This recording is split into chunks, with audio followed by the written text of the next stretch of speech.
Hi guys, welcome to our new DVD series. My name is Tommy McDonald and I've been a furniture maker for about 10 years now. In 2001 I graduated from the North Bennett Street School, and since then we've been working on some world-class furniture here at the shop. So over the next couple of hours we're going to be talking about good solid case construction, dovetailing, mortise and tenons, how to fit drawers, good grain selection. There's a ton of information here on this box that we're going to get into. Now this project, guys, is going to require some basic understanding of how to use your machinery and some hand tools, all right? Now if you don't know how to use this machinery, make sure you read the manufacturer's guide on safety, and always wear your safety glasses and your hearing protection, all right? You could get hurt on any of this machinery, and just make sure you have basic solid understanding of how you use this stuff before you attempt this project. So listen, this thing's going to take about 60 hours. That's what it took me, all right? About 60 hours to work this thing. So when you hit that wall, just don't get discouraged. Just keep pushing through, and over the next couple of months, I'm confident you're going to be able to build this thing. No problem. So why don't you say we get into the shop and break this box down?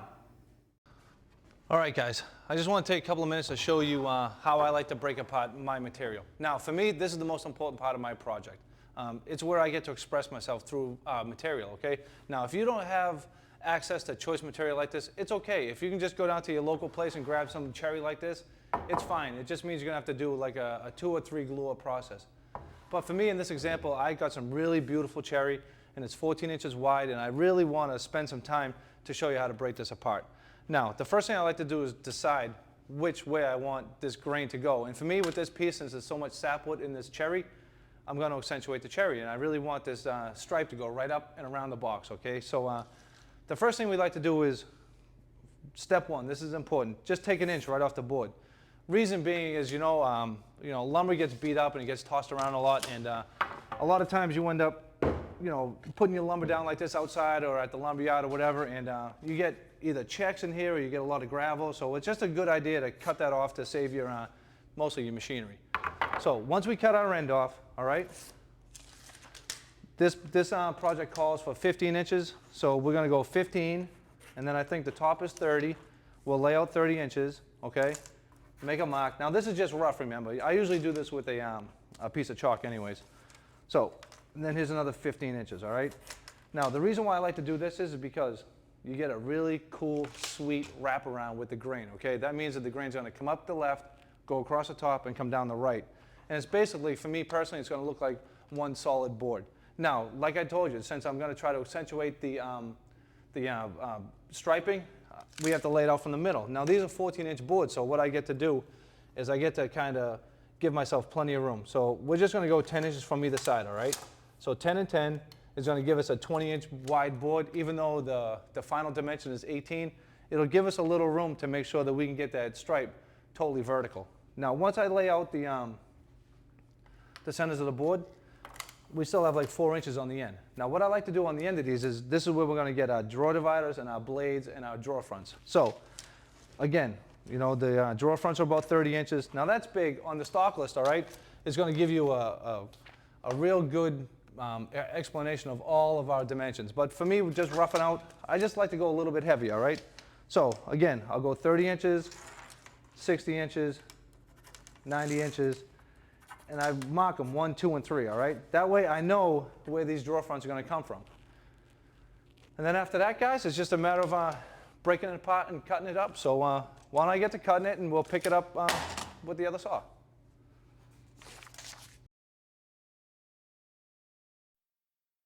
Now that I've laid out my secondary wood, it's time to cut it apart. Now, just take the time out to use dunnage. Dunnage is a piece of material that I like to put underneath my stock to make sure that the skill saw doesn't bind on the board, all right? And even if you have saw horses, it's very important just to take the time to lay out a couple of 2x4s and put some dunnage underneath it, because trust me, if you're cutting apart 10 or 12-foot boards, this stuff, you want to make sure you're not off the end of the board and all that other stuff. So just really take the time out to do it right, and don't forget to wear safety glasses and hearing protection. These are very important when it comes to using a skill saw, at least for me. You have to pick your battles, but for me personally, I always wear these 2 things when I pick up my skill saw. So I'm just going to cut the waste off and get rocking and rolling, guys.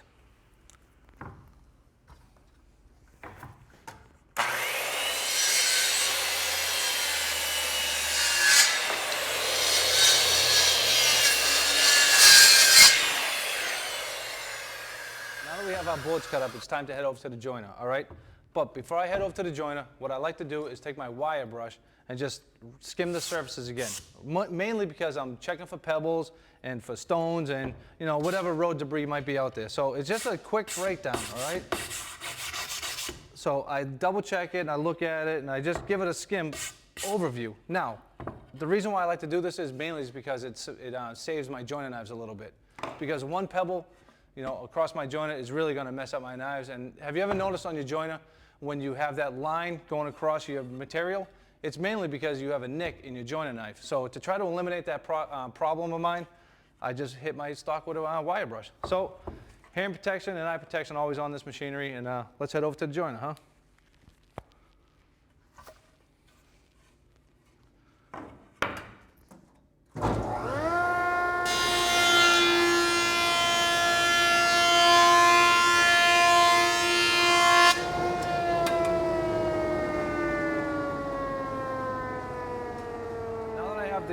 The one side flattened, it's time to joint one edge. Now that's basically just me holding up my newly flattened surface up against my fence. Now remember, you need to double check your fence with your square to make sure that it's actually square.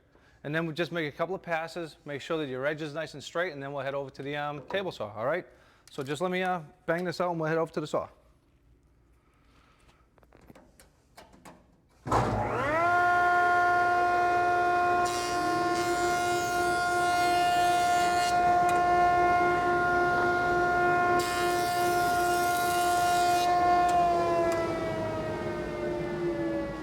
Now that we're coming off the joiner, it's time to make our edges parallel. Obviously, these are our edges. Our newfound straight edge and our messed up, you know, rough edge from the mill. Now, the first thing we want to do is set the height of our blade, all right? Now, what I like to do, and I was taught, is you just want to raise the blade enough to where the gullets are halfway past the thickness of your board, all right? Now, after I do that, it's time to set the fence. Now, this board right here is 6 3/4. But I'm going for 6 1/2. Why? Because I have 3 boards that are going to make up my bottom panel. Now, it's very, very important to make sure that you never, like me personally, I never want to take off a little tiny sliver because the chances of this piece of material going in between the blade and my insert is pretty good. And if that happens, it's going to get kicked back and like hit me in the face, or even if it doesn't hit me in the face, it's really going to mess up my pass through the saw. Another little tip is to make sure that you use a push stick, all right? Now, the rule of thumb is anything more than your hand, like so, you can use your hand. But anything beyond that hand, you know, you really need to use a push stick, all right? So I have my push stick here. You guys know I always use this thing. And since I'm only taking off a tiny, tiny amount, I basically just want to knock my blade over till it's just kissing the edge of my board. And then I'll make my first pass. And then I'll just keep creeping up on this thing until it becomes 6 1/2. And then from here, I'll go over to my thickness plane.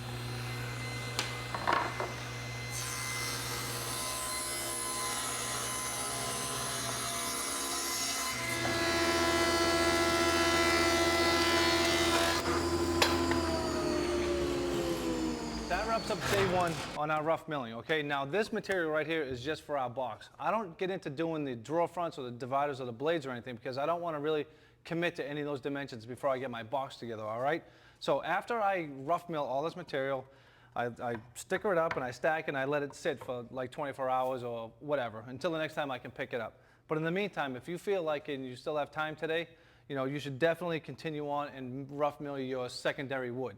For me, I'm just going to let my box acclimate and I'm going to pick it up tomorrow and then we're going to finish mill this. Now, guys, you know, I don't need to go along and show you how to do my finish milling, okay? It's basically the same exact thing. Flatten, joint, thickness, parallel, and then we'll get ready to start gluing up our bottom for our panels, okay? Now it's basically, you know, the next step is really cool because what we're going to do is I'm going to show you how to make a spring joint, which is done with the hand plane. So once we get away from this material, these machines, we'll finally be able to pick it up at the bench with a couple of hand tools. I spent all morning just cleaning up from the rough mill to the finish mill. Now remember, leave your boards wide because we're still trying to make panels and we need to have plenty of room to glue these up while we do our spring joint to make sure that they don't end up being too narrow. Now, the first thing I like to do when before I start the glue up is just clean the mill marks off this piece of material. You all know what mill marks are, right? They're like the bumpy lines that, you know, we get from sending it through the thickness planer or the jointer or even the table saw. It's all roughed up on the edge. It's best to clean all that stuff up. So what I like to do is grab my hand plane. There's a high angle number 4, but you can use whatever you want, all right? Usually a number 4 is pretty good with this, and it could be any brand, any tool, I don't really care, just as long as it's sharp, okay? Like, that's the most important thing, is to make sure that it's sharp. And all I do, guys, I just got my bench dogs here with a little stopper, and I'm just gonna clean the mill marks off, all right? I mean, you can see that I'm barely taking anything off. It's very important to make sure that you don't get carried away doing this, because if you get carried away planing this material, basically you're gonna end up making one too narrow, and then another one's gonna be too thick, and when you glue this up, it's gonna have a lot of bumps in it, and you have to do a lot of scraper work to clean it up. So just try to take the mill marks off, just ever so gingerly. I mean, I've already done these too, so it's just this last one here, and I'm all set. It'll keep you in shape too. Al should do this more often. All right, now that I have it all cleaned up, it's just a matter of laying these 3 boards out, all right? Now what we do is we just, since this is the bottom, it's really not that imperative that I spend a lot of time doing this. So all I need to do is make sure that I have the faces marked, just 1 and 2. And then we flip them over, make sure we don't have any shavings in between, all right, guys? Get them together like this. Now, a spring joint basically is just, the inside of this is a little, the material is removed a little bit more than the outside edges, which is gonna create a gap in the middle, so when you put clamping pressure on these boards, they're gonna be tighter on the outside edges. So when you get a lot of condensation and this stuff shrinks and contracts and swells, whatever, that the ends won't start to split. So it's just a matter of putting this stuff in a vise and cleaning it up with a hand plane. So this is it, all right? Clamp it down on one side, and let me go get a clamp and I'll show you what's up. You need to make sure that the top of these boards are really in line with each other, nice and flush. So spend a little time, and you know, it does get aggravating to try to line these things up perfectly. Everybody makes it seem so simple, but I struggle with it all the time. And I've been doing this for a long time. So I try to get one side flush, and then I'll come over here, loosen up my vise a little bit, and just, you know, try to get these things flush. So you just gotta work it, guys. A lot of this is just getting it done, you know? All right, now, with the spring joint, it took me a long time to learn how to do this well. And I learned that the blade is the most important part of this. If your blade is offset to the left or to the right on your hand plane, you're basically gonna mess this up. And it gets really aggravating, because once you start messing it up, the only thing that you can really do is go back to the joiner, rejoint it, and start all over again. So hopefully I won't mess this one up. Paraffin wax is very important, remember that. Now, the first thing I do, all right, is I'm just gonna make a couple of passes the entire length of this thing to make sure that they're flat. And you can see that I'm barely taking nothing off. And I'm checking to make sure that I'm doing it evenly across both boards. I mean, this is important. You can even hear it. See, it's starting to get more and more smooth. And eventually we're going to have nice long shavings that are easy. See? These shavings are like the whole length of the board now. So, just 1 or 2 more passes just to make sure. I can still see some mill marks on the outside one.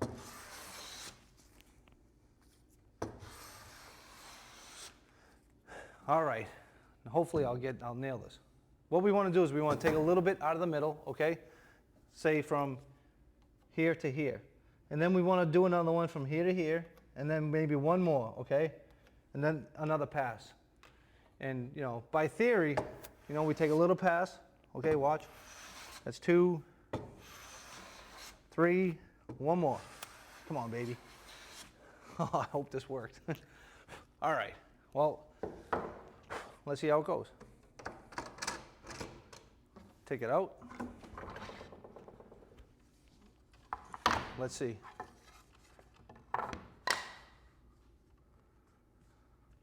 Not so good. See, this is the part that aggravates me. If you can come over here, you'll see that it wasn't done quite well. There's still a little bit of a gap in the middle, so I just have to redo it. So flip it back over. And this is when woodworking becomes from, you know, love to aggravation, obviously. I mean, I'm a little aggravated right now. Right, Eli? Huh? It's all right. I'll get it right. Eli's been doing this behind the scenes for me, so I probably should have had him do it first, but it's okay. All right. Reset it up. See that? We're even.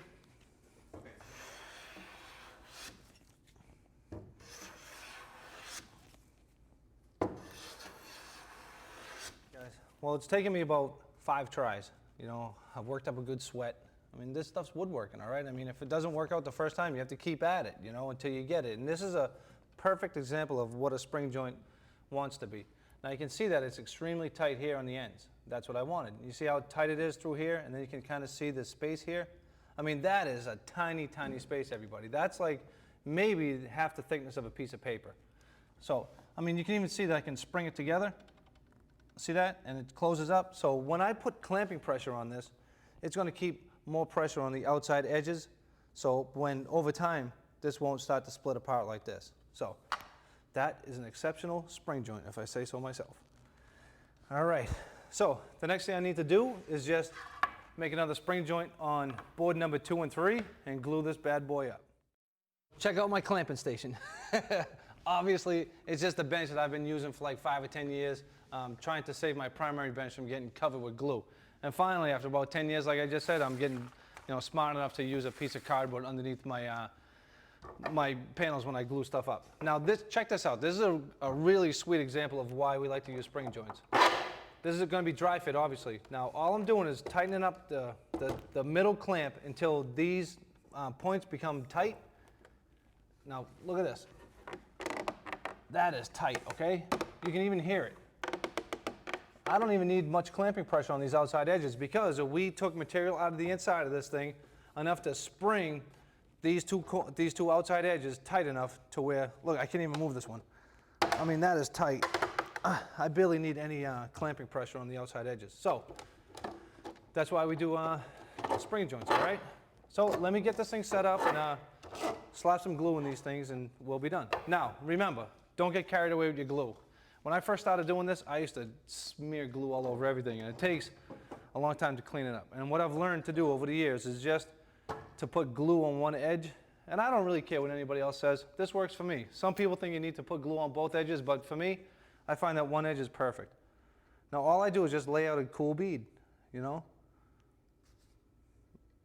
And this takes a little bit used to getting used to too. Well, a little bit of getting used to. Eli was using this bottle that he left glue in the end of it. Thanks, Eli. No problem. Man, it's a good helpful tip to make sure that the end of this thing is cleaned out because you have to have a kung fu grip to get the glue out of it. That's right. I must be getting old. And look at, I just put it on my finger. You could use a brush, you could use whatever you want, but I find it pretty quick just to use my finger. Even though I hate getting glue on my fingers. That's it. 1, 2. All right, get the old kung fu grip again. Man. See, this is a good little tip. Keep your tip clean. Don't get carried away with the glue, everybody. Honestly, don't get carried away because you got to clean this stuff up. And if you get carried away with it, you're going to pay the price. So, just putting it on. You can see that my fingers are at an angle a little bit, so I don't just mush the whole bead down. I kind of work one side, then I work the other, see? Because I try to keep the most of the glue on the inside of the middle of the board, rather. Because if you smear it like this, look what's going to happen. You're going to get it right down the sides of your board. So just try to keep the bead of glue in the middle.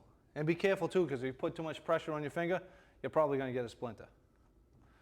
These edges are really, really sharp. Sharp edges. All right, that's it. Ugh, I really do hate glue on my fingers. But anyways, all right. Now, a lot of people panic when you start to glue things up. Look, we're gluing this up and I'm not panicking. There's plenty of time. You don't have to get wound up and just don't freak out. It's just glue, all right, guys? Don't freak out. No problem. Look at it. It's easy. Couple of presses, that's it. Now I double check to make sure that it's flat. I can feel it with my fingers.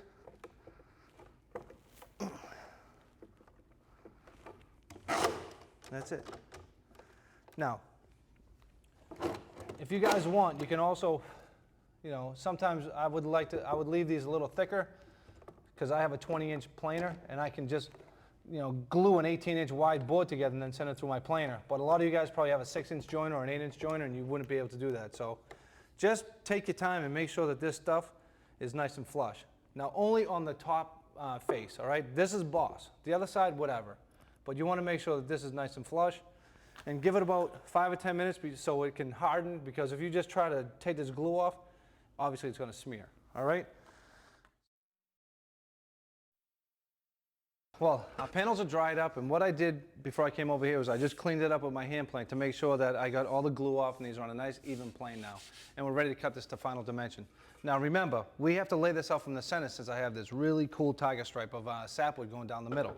So what I want to do is, since the final dimension is 18 inches, we want to come over 9 inches from the glue line, okay? So we come over 9 inches, we make our mark, okay, wherever it is, and then all I'm going to do is I'm going to bring the fence over and cut that off, okay? And then once I get that, I'm going to set my fence to 18 inches, and then I'm going to cut not just this panel, but the two side panels, the top panel and the bottom panel. It's important to make sure that you cut all these panels at the same time so they're the exact same width when you go to dovetail your box together. And once I cut the width, I'm going to go back and then cut the final length. So I'll end up squaring one side and then measuring up 13 1/4 and cut the other end off. I mean, pretty basic stuff, guys.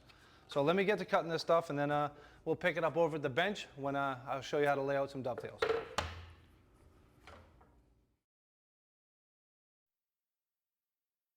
First thing you want to do when we go to lay out our dovetails is set your marking gauge, all right?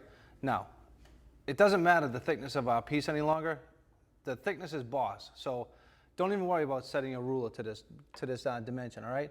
Now what I want to do is I just want to look at this and set this blade to the thickness. Whoa. And it's just a matter of tapping it until I get it to where the knife is just barely touching the outside corner of this piece of wood. Then once I get it to set properly, I crank down on this screw, and I'm ready to start cutting this stuff out. So just one more double check, all right?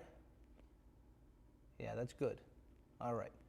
So what I need to do is lay my board down and score a line. I like to do it on the edge of my bench, all right, guys? And you can put a bench dog in if you have dog holes. If you don't, it's all right. You just kind of have to hold it down with your body weight. Now, with this marking gauge, and the reason why I invented it is because it's really simple to use. You just want to roll it into the cut, okay?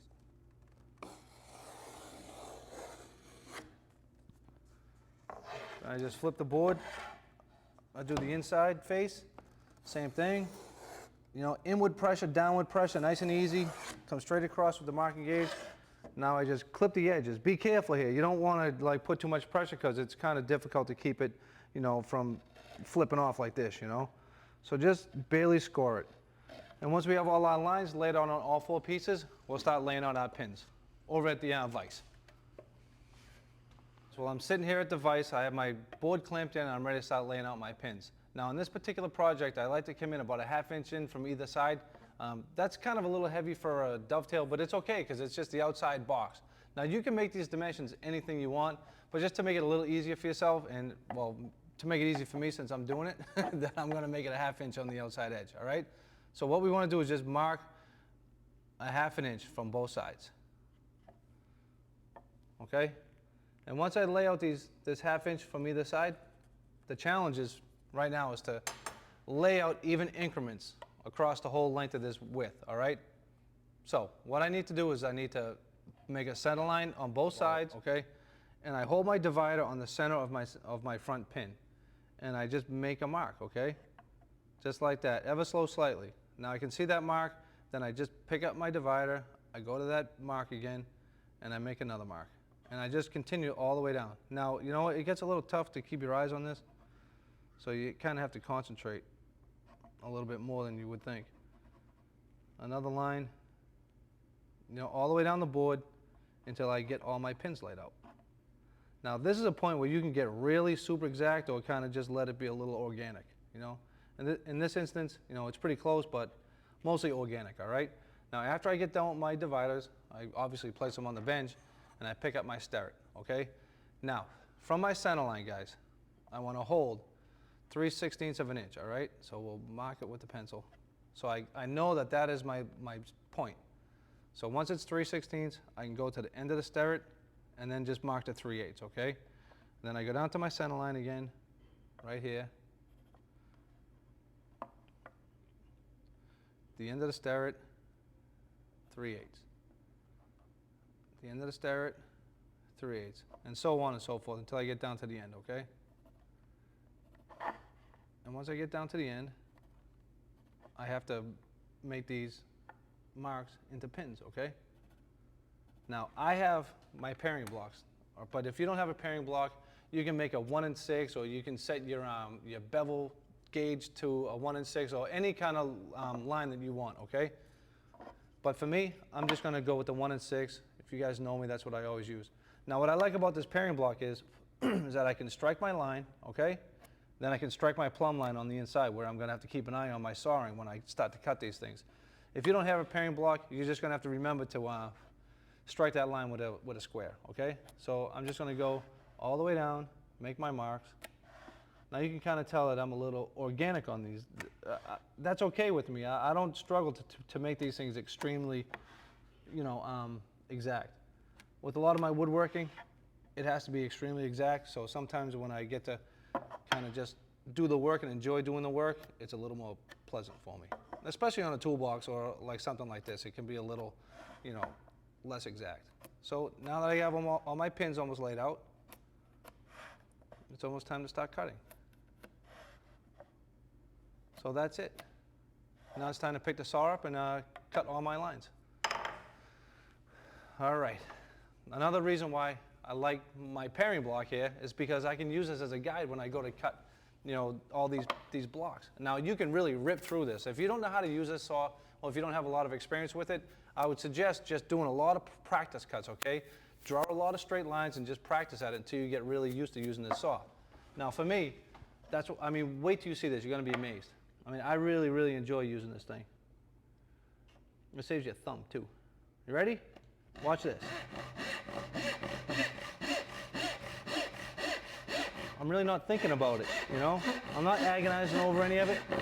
All I'm really doing is concentrating on making sure that I don't blast through my, my marking gauge line on the inside face. If you go through it on the outside face rather. If you go through it on the inside face, it's okay because this is the inside of the box and you're never gonna see it. So I'm just making sure that I don't clip that line on the outside. And then I just slide my block down. And I just cut. Now remember, if you haven't had a lot of experience using one of these, you don't want to attack this thing aggressively. You just want to use it like a file. You can hear it. I'm not really trying to grind through this like, you know what I mean? You're just kind of pushing it through nice and easy. And that's it.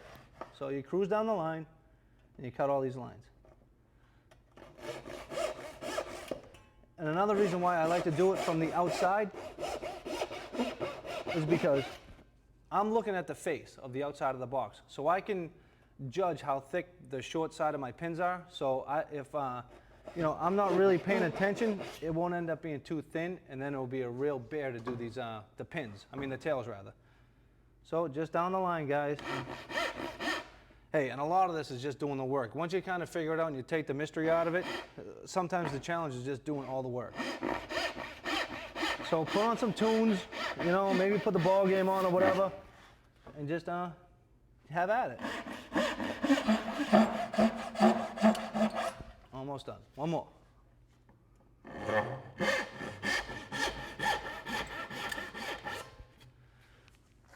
All right, I just burned right past the line. Well, that's the way it goes. All right, now that I have all my pins cut out, we could either go to the bandsaw, if you had a jigsaw or a router, and just remove all this tail material. Now, a lot of times I would just really do this on the bandsaw. So it's important to cut like this once you get to the bandsaw, because you don't want to forget the thick side of the pin and cut it right off.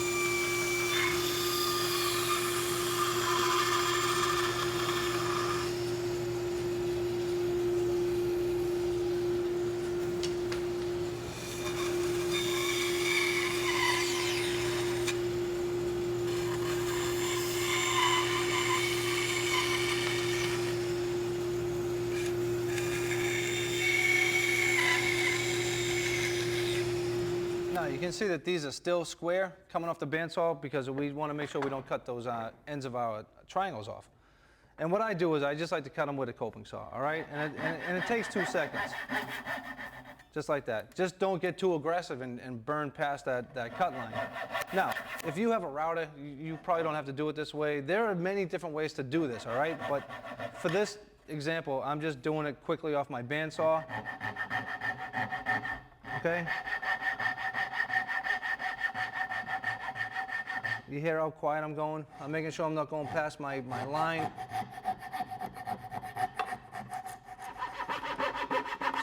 No problem. See that? Keep your hand out of the way, guys. You see where my hand was? It wasn't the best spot, and I popped up and I just kissed the end of my knuckle. All right, get a little Band-Aid for that, no problem. But look, that was probably one of those things I could have avoided, and I was lucky it didn't cut me really bad, because you know something like that, look where my hand is. I mean, that is not the best spot to hold my hand. You know, that was, you know, not too smart, but that's all right. You know, woodworkers bleed, unfortunately. All right, well, that's that. Let me get a Band-Aid and set up down at the bench, and I'll show you how I pay these things, all right? Call a medic, guys, call a medic.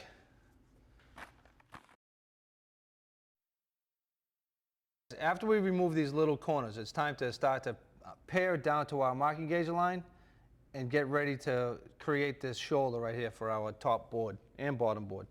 So the first thing I like to do is take my wider chisel, and I like to just come up on my marking gauge line and press down with a little pressure. And don't hit this with a mallet, okay guys? Because you don't want to bruise that edge and push that shoulder line away. So I'm just pushing down a little bit with my body weight, and I'm going to just take a little chunk out, okay? That was a little too aggressive. That's it. Okay? Now, after I take that little piece of material out, I protect that shoulder, all right? So no matter how much I hit it now, I'm not going to break the plane of this shoulder line right here. So after I create that shoulder line, here, let me get on the line here. I probably should have done this before I went to the bandsaw. But either way, it still works out. Once I get that done, I'm just going to use my smaller chisel. There we go. You can even hear it. See that? I'm just taking away that little tiny chunk.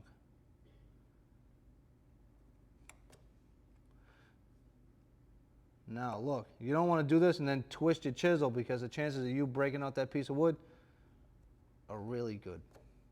You just have to break it off a little. Nice. Now, once I have that shoulder line created, it's just a matter of taking my mallet and taking that material out. Now guys, don't get carried away and go all the way to the bottom. You kind of want to go halfway one direction, then flip the board over and go halfway in the other. Now, if there's too much material, like if I didn't take enough off with my bandsaw, you just want to nibble away at it a little bit, okay? So you just take little sections of it and stay away from your line, and then just creep up to the line, and now you can come straight down. Now also, you can lean your chisel in just a little bit to have what we call a back cut. But you know, you try to make it right. And that's it. So I just need to go down the whole line of the entire board and create my shoulder reference. Now you can see I have the board flipped over, and it's just a matter of repeating the same process, all right?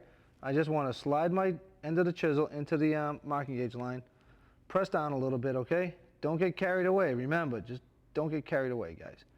Just take it easy. Take it easy. Now I just want to remove that piece of material. It's only a little chunk, guys. Just a little bitty chunk. That's it. It's amazing to me how like simple that really is to not change that reference line. Because I've learned the hard way. If I smash this with a mallet, it's really going to change the reference of it. All right, now that I have that set, it's just a matter of doing it on the other couple of pieces and continuing on with my chisel here and clean up that material.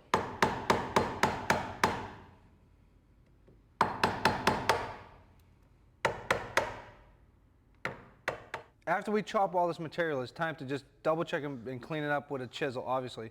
So I'm just gonna pare it across and just take a look at it to make sure that there are no high spots. You can see that the inside corner of this pin needs to be taken out.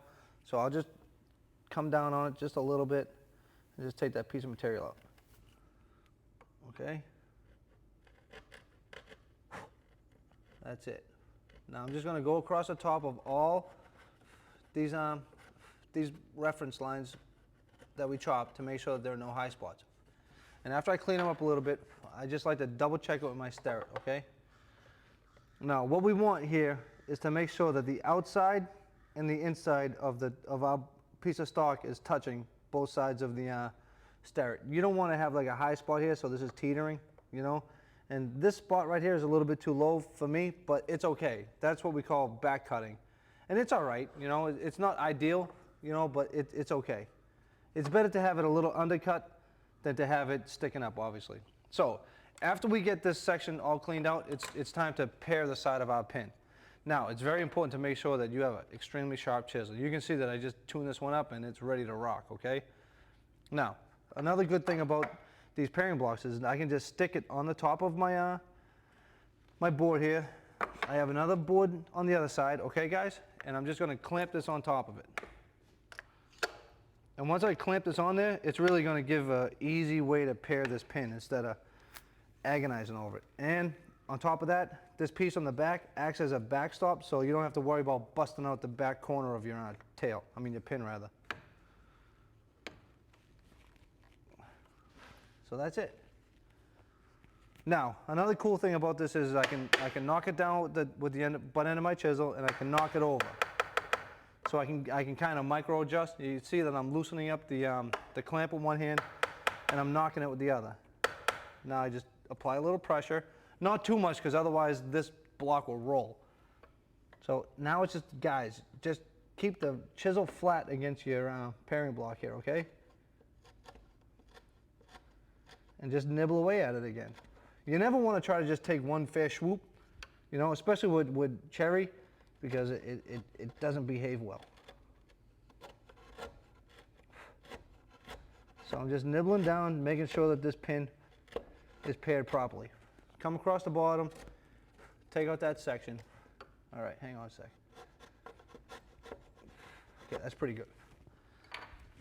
Now I take my gizmo here apart, and this is the side that's pared really well. Now I have to be careful that I don't bust apart these edges, okay? If I didn't have this on there and I just decided to use my chisel, it would be kind of dangerous. So anyways, after I pare it, I want to double check it with my stirret, okay? So you just hold it up there and you rest the body of your stirret on top of the pins. Then you want to check for daylight between the body and the blade of your stirret. And you can see that there's just a tiny, tiny bit of daylight, and that's probably because I didn't clean out enough of this debris down here. That little bit of debris is going to kill you when you go to do your tails, when you fit this thing. So just make sure that this is cleaned out, okay? And that's it. All right, now it's time to lay out our tails, okay? The first thing we need to do is set a couple of clamps on our side piece to make sure that it's vertical and it's stable and it's not going to fall over. The second thing you need to do is to make sure that these two boards are lined up properly. So I just like to use my finger and tap it over accordingly and make sure that it's perfect. Now, before I start to lay these things out with my pencil, I need to make sure, this is very important guys, make sure that the inside of our pins is right on our scribe line from the marking gauge, all right? Now, this board might have been hanging around for a little while and it could have a cup in it, or it could be bowed or a little twisted. I mean, it happens. So it's important to make sure to have a piece of dunnage kicking around that you're going to be able to apply to this thing and clamp it down to make sure that this is straight. Now this is one of those things, again, that gets aggravating, because what happens is you need to balance this and put a couple clamps on it, and it gets kind of arduous to really do well. But once you get it down, you know, it just needs to be stable enough to mark with a pencil over to the pins. And this one's pretty good, so I just have it clamped down and I'm going to go around back and start, you know, laying these pins out. Now, the first thing that you want to do is make sure, one, you have a sharp pencil, okay? And just get in there easy and make one mark, like so. And then go on the other side of the pin, one mark. This side of the pin, you know, all the way down, okay, guys? And that's it. like I said though, it's important to make sure that these pins are definitely on that scribe line from the marking gauge, okay? Because if they're not, that means that the side of the case isn't going to be straight, and then, you know, we're going to have a hard time putting this box together. All right, now that we have it laid out, we just take it apart and start cutting up these tails. As you can see that I have my tail board clamped in to my vise, and I have a clamp. Now, the next thing I need to do after I've got my lines on my board is transfer my 90 degrees across the top. And what I like to do is hold my pencil on my mark, slide my square up to it, and then just go straight across. See that? One, just like so. And I basically just transfer these lines all the way down the board, okay? These lines are important, but they're less important than the lines on the face. So once I transfer my lines all the way down, obviously, right, it's time to cut these tails. Now, guys, it's very, very important to make sure that you leave the line. I can't stress that enough. This is boss, okay? If you cut into here or there, it's game over. You're gonna have to put a patch in. So we wanna stay inside here, okay? And it's just a matter of having confidence with the saw.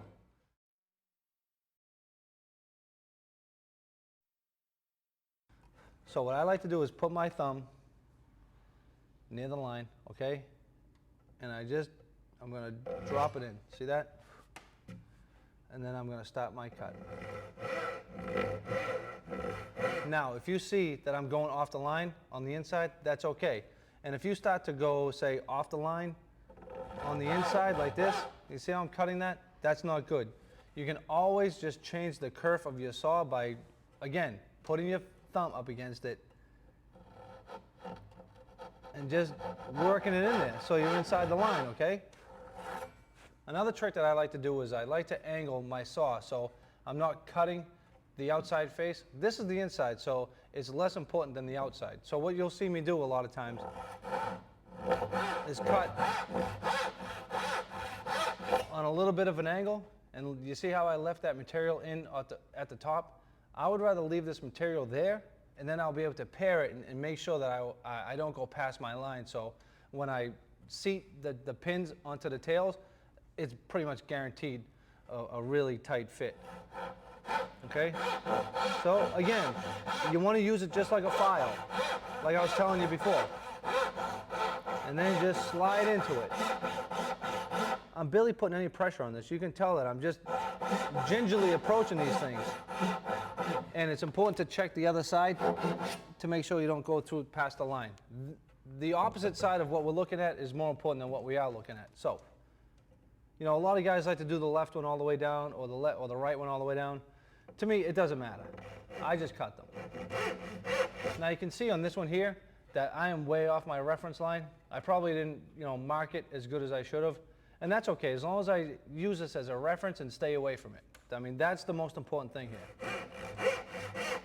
You know, if you want to challenge yourself, you can try to get these right off the saw, if you want. And if you wanted to, I would suggest you do that on the bottom board and not the top. Because that's how you improve your skills. All right, here we go. Whoops.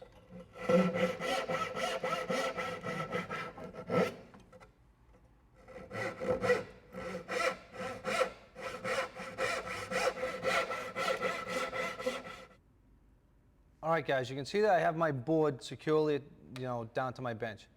And you can see the kerf marks from my saw.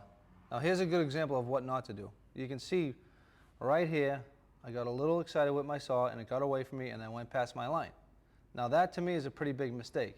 So, you know, it may be worth it to you guys to, you know, do the bottom of your of the box first, just to get in the rhythm of using your saw so you don't make that mistake. Now, when I went to cut out the tails, I mean the pins rather, I removed most of the waste material over at the bandsaw. But for this exercise, I'm going to show you how to do it, just chopping it out, okay? It's pretty quick. And there are a couple of cool little tips here that I think you'd benefit to knowing. The first thing we want to do, again, is just creep up on our, hey, I'll do this one over here. You want to creep up on the line, okay? You kind of drag the chisel until it hits the line, And it's gonna fall right into that slot from the marking gauge. And now I'm just gonna apply a little pressure, okay? Now I'm gonna take a narrower chisel, and I just wanna, this is very important, okay guys? Like, this side is important. And just chip away at it slightly, okay? Now you can see that this side of the board has no marks on it, okay? That means that this is the top. And this is the important phase. So I like to do this one first so I know exactly where I'm at. And this is where it really pays off to know how to sharpen a chisel and just take your time and not get carried away, okay? So there, just a little downward pressure, and now you have to be careful when you do this as well. What I like to do is hold a lot of pressure down with my thumb, so when I'm pushing, I don't blow out the other side. You know, just slightly, guys. You're only trying to take off a little tiny piece. And to be honest with you, it is a little nerve-wracking because you could, you know, pop it out. So this is what I do. I'll go all the way down the board, and we'll just take out these little chunks, all right? There we go. Now, we're ready to start chopping. I like to chop with a narrower chisel. So I just have my bench bat here, and watch. You don't want to get carried away. You don't want to slam this real hard, all right, guys? That's plenty, okay? For the first time through. Just chop to get a little deeper, all right? No problem. Okay. Now I'm going to take my narrower chisel, all right? Now, you do not want to come through here on the face side, all right? You want to continue to dig a hole because we want to make sure that there's a piece of material on the outside edge, so when we flip this board over, it's going to support the weight of us, you know, bashing in the other side. All right. So you can make pretty quick work of it once you get going. I'm kind of going slow because I'm talking to you guys, but if I was here alone, I'd really be flying through these things. So you can make some pretty quick work at taking out the material of these tails.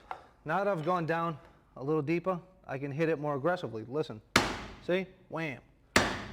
The reason why I have this thing tied down is so it doesn't make that slapping noise between the piece of material and the bench. And you know, you can always just turn the tunes on or the radio or your headphones or whatever and just make quick work of this stuff, guys. Like I keep trying to tell you through this video, a lot of this is just getting through the work. So now I'm just digging a hole, okay?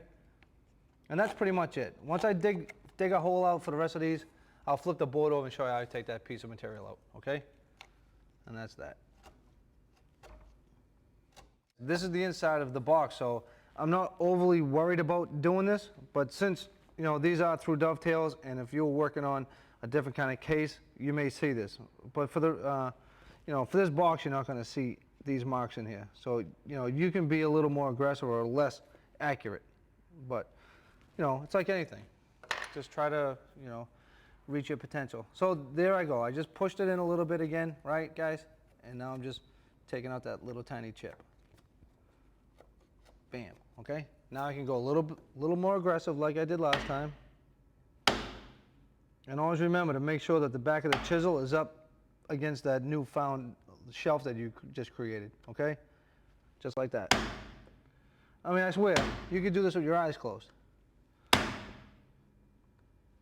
Once you get the feel of your chisels. And like I keep trying to tell you, it's just a matter of time behind your tools. So, now, on the other side, we were doing this, okay? See? That's what we were doing on the other side. But now we can come on the edge of the piece here on the underneath side and just chip in. Well, check this out. It's kind of cool. All right, we can take that chip out, see?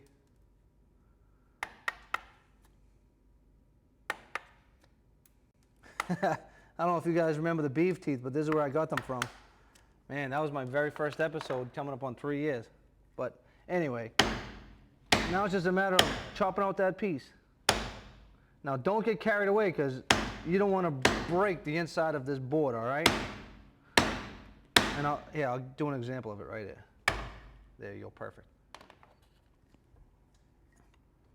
Another thing, you want to make sure you do chip these pieces out because they are tapered, and if you try to ram them through this piece right here, you're going to break those edges of the board. See what I mean? If I try to pull that out of there, these two spots right here will be very accessible to getting mangled. Let me get these ones out. See, I got too aggressive on this front one, and now it becomes a problem. And I'm gonna have to do a lot more cleaning out right through here. All right. So now it's just a matter of taking the material out, guys. And like I said, you'll get a good rhythm going once you get the feel for it. And after I do this, it's a matter of putting it back in the vise and cleaning up these tails.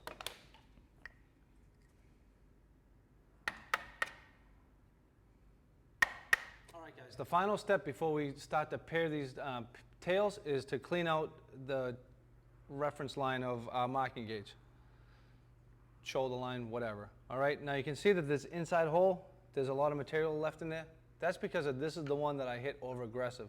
Now this is why you don't want to, hit these things too hard, because now I really need to spend a lot of time, and it's dangerous because now I'm applying a lot of pressure, and that could happen. And if this happens and if it's too low, I could bust out this side of it, and that wouldn't be good for anybody. So what you need to do is, again, double check the sharpness of your chisels and just kind of come in these corners, and like what I do is I kind of go a side to side motion. I don't try to just go straight through. I kind of slice the wood as I go through. And I'm just concentrating on the inside corners. Now these are the things that are going to kill you when you go to set your tails to your pins. And another good thing is that I like to go like this with my chisel. So I'm coming in and I'm swooping out, okay? So I just clean out these big chunks right here, okay? And now I'm just going to swoop in a little bit just to clean out those inside corners.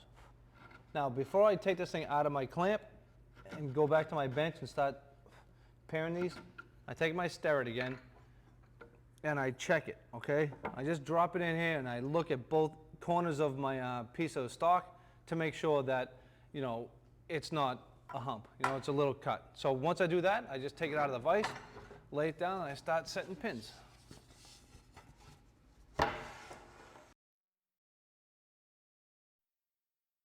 Now that we have all our pins cut and our tails cut, it's time to fit our pins onto our tailboard. Now, this is just an example of it because I've already done it, all right? And, ideally, we're looking for a fit like so, okay? Where it snugly fits, and this board is going to go all the way down to the bottom of our pin board. I mean, our tailboard, rather. Now, what happens usually, since I always leave a little extra material on my tailboard, is that I need to push down on this board, all right? And what happens is when I push down on this, you get an impression on the inside of my tail, right inside here. And what happens is there'll be, a discoloration or an impression line. And from that line, what we want to do is, I'll just use this one down here as an example. You can see how I still have my line that's tapered. So what I would do is I would just come down, all right? Easy, guys. I mean easy, okay? Just a little bit, and I continue to stay on that angle because what I want to do is I want to continue to fit this board going all the way down until the very tip of the bottom of this becomes really, really tight to my pins, okay? So I basically go along to all my pins and I do the same exact thing. And it's just a matter of, press fitting this a little bit, taking it out, press fitting it, taking it out until it becomes a real snug fit. I mean, check this out. I mean, that's beautiful. Now, this is the bottom of the case, and there are a couple of spots here that I could have done better on. But since it's only dry fit right now, I mean, this is still, acceptable in my eyes. Now, if I flip it over, all right, you can see all the pins. Nice, tight, snug fits, and this is just the bottom of the box, so I kind of just rough these ones out to get them done. There's a left and a right to these to this case, all right? And this is the layout that we gave you off of the cheat sheet. But if you want to change the layout of your drawers, that's fine with me. Just remember that there's a left and a right, and mark your boards accordingly, because you know what? It's pretty quick to make a big mistake when you get to this stage of the game, and you'd hate to make a mistake here because you'd have to do a lot of makeup work. All right, so you can see that I have my dado set, and it's 1/8 of an inch. These dados are just 1/8 of an inch, no problem. So what I did, I set my blade at an eighth, and it's 2.5 inches to the face, because I think our top drawer is 1 3/4 inches, so it's about 2 1/4 to the outside edge of the blade. Now it's just a matter of me turning on my saw and cutting all my dados. And then after I cut my dados, I'm going to go over to the bench and use my router plane to make sure that these things are at the proper depth before I commit to gluing my box together and having a real tough time of putting in my drawer dividers. All right, so just let me cut this and I'll head over to the bench. Guys, remember, hearing protection and eye protection is always a good idea. I even like these glasses, to be honest with you. I love these. You can go swimming afterwards, no problem. All right, this is for big wood chips. Contact.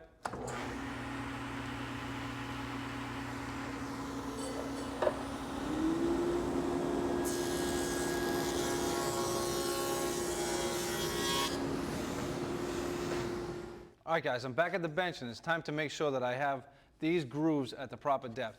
Now, you all know that, that wood moves, okay?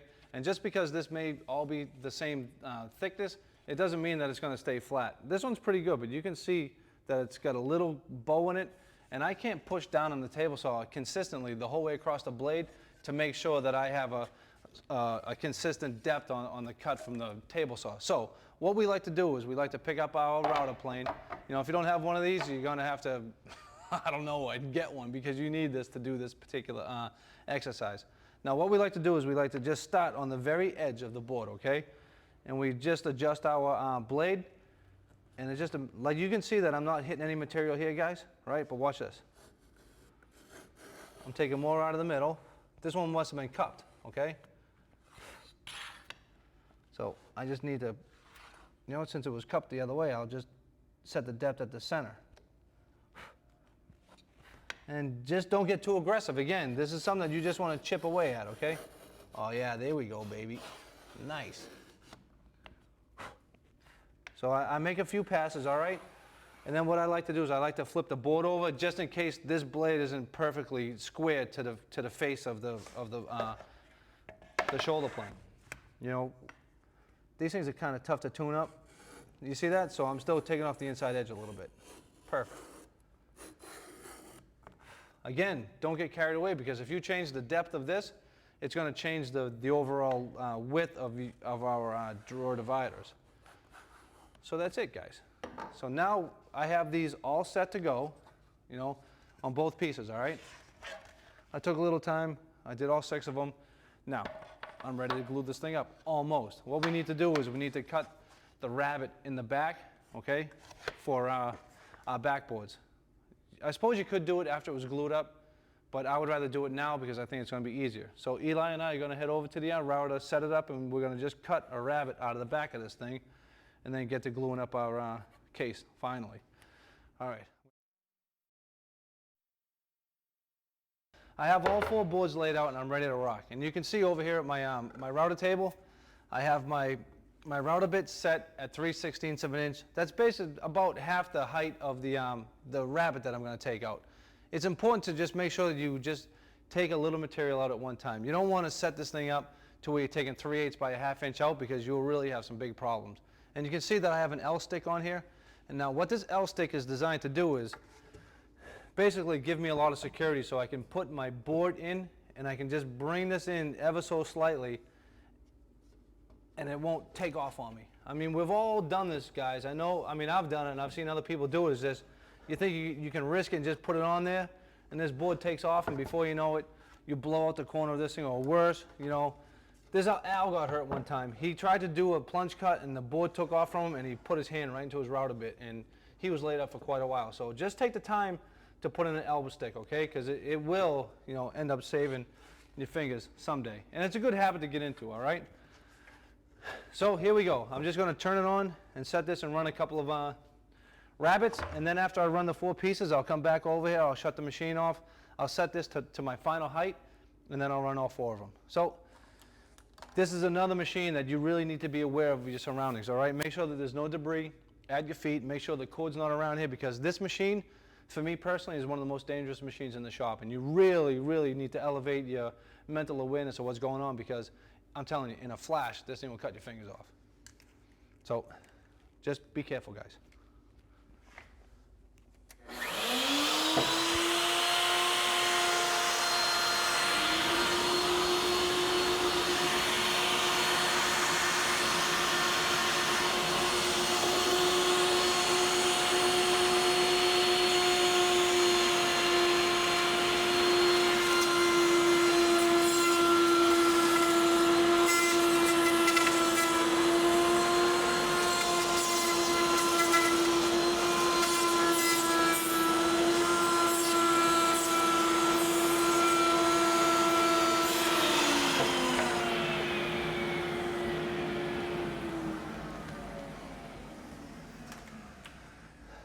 right, sweet. Now, that's what we want, guys. Just take it easy, make sure you're aware of your surroundings, and just creep up on this thing 2 or 3 passes, and you will be satisfied with the result that you get. I'm totally excited. This is the part that we've been working for the last couple of hours and the last couple of days, or however long it took you to mill your wood, cut the wood, do all your joinery, and get everything done. It's been led up to this particular point. Now, a lot of guys freak out when it comes time to glue in big boxes like this, and I'm going to show you an easier way to do it so you don't lose your mind, all right? You can see that I have the side pieces on and I have the top piece on, but I don't have the bottom on, all right? Now, what I'm going to do is I'm just going to glue one side of it, clamp it, let it sit for 10 minutes or so, and then take the top off, peel it off, and glue the top up, clamp it down, and then check it for square. Now guys, it's important to make sure that you have some cauls because we want to use these for clamping pressure, all right? You want to put this across the top of your dovetails and just clamp, maybe one in the middle and 2 on the ends. Now it's important to remember, all right, that you want to put the center clamp on first, all right? If you put these 2 end clamps on and then this has a hook in it, you're really going to, have a difficult time of getting the center of it flat. So we're going to glue it, put our caul down on it, all right, and then we're going to start with a center clamp and work our way out. It's also a good idea to put paraffin wax on your cauls so it doesn't stick. But for this exercise, it's not going to be on long enough to make a big deal. So you can see that I have some dunnage on the old clamping station because I have a lot of glue on this surface, and if I just went to put this surface down on my clamping station, there's a ton of glue on here and it makes some huge impressions on the finished side of the face of this box. So now that I have this thing upside down, you need to be kind of prepared, and I'm going to do a lot of running around, but that's all right. I'll keep one board here, and I'm just going to put a little glue on the bottom and a little bit on the sides of each one of these pins, okay? Now again, don't get carried away with the glue, guys, because if you get carried away, it's going to run down the sides and run down the inside of it, and it's going to be a real pain in the neck to clean up. So just try to apply this wisely, okay? And you know what? It doesn't really matter if you do the pins first or the tails first or whatever. The only thing that matters is once you start going, you don't stop until you get this thing clamped up and squared up, all right? So just take a deep breath and relax and just chip away at it methodically, all right? Okay. Well, you can see that I have a glue brush that we just cut on a little bit of an angle just to keep the bristles from falling out of this because it's really aggravating when you go to glue something up and all these bristles come out inside the glue, okay? So it's a good idea to cut this on an angle and just peel it up and make sure that, all the loose bristles are out. All right, guys, well, the moment of truth, here we go. Now, I just like to squeeze it out of the bottle. Some other people, oh, there's that super duper Eli bottle again. That's all right. We got another one. I'm prepared this time around. So, just nice and easy, all right? Now, I have a tendency to zip down all these, but I've learned that you just want to do one section at a time, all right? So this is it. No glue on the outside. You might want to put a little on the inside of this thing, okay? And I'm not going to be talking much after this, unless I decide to tell you a story. But this is it, guys. You just got to rock and roll and get this on. Now, some of you guys are probably watching this video saying that's not the way that I would do it, and that's fine. I'm just trying to give you, a little bit of help on the way that I do it, okay?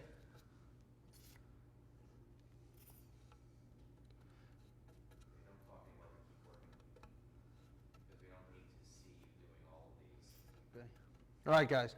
What'd that take? Maybe a minute and a half or so? 2 minutes? You just got to keep moving. Now, that's plenty of glue on the pin side, and you can see I have a little bit on this inside face of my pins.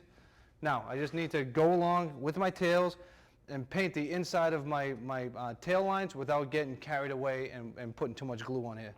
And for me, I basically just get it in there. I put it on my brush, okay?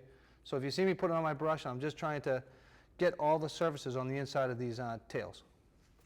All right, guys, it's been about 5 minutes on these pins and tails, and everyone has a tendency to start freaking out, and I have to admit, the pressure's rising.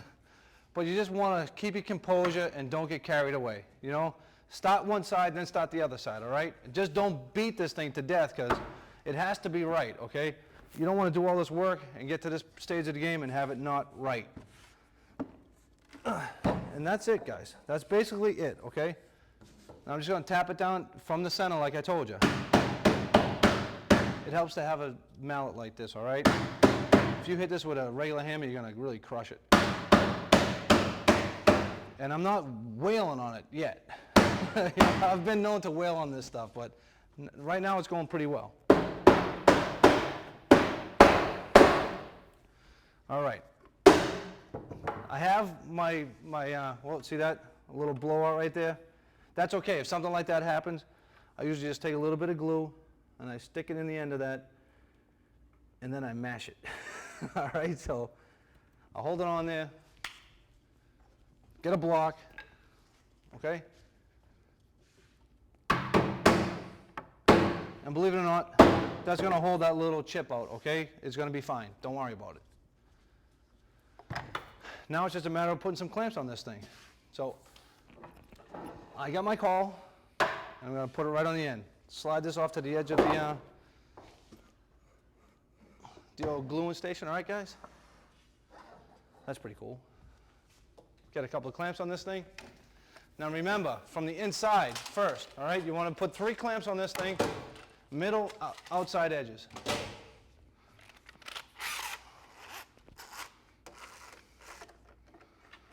Bring your block right up to your dovetails, all right? Now, remember, here's a little tip. If your pins are taller than the thickness of your bottom, you're gonna have to cut out little cutouts around each one of these pins so this piece of material will seat down. You can see that now I'm getting a little bit of squeeze out. That's plenty of pressure now.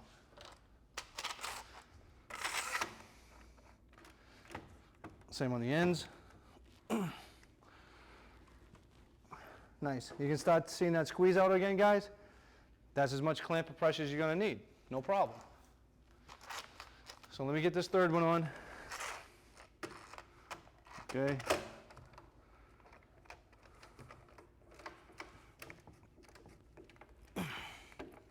Nice.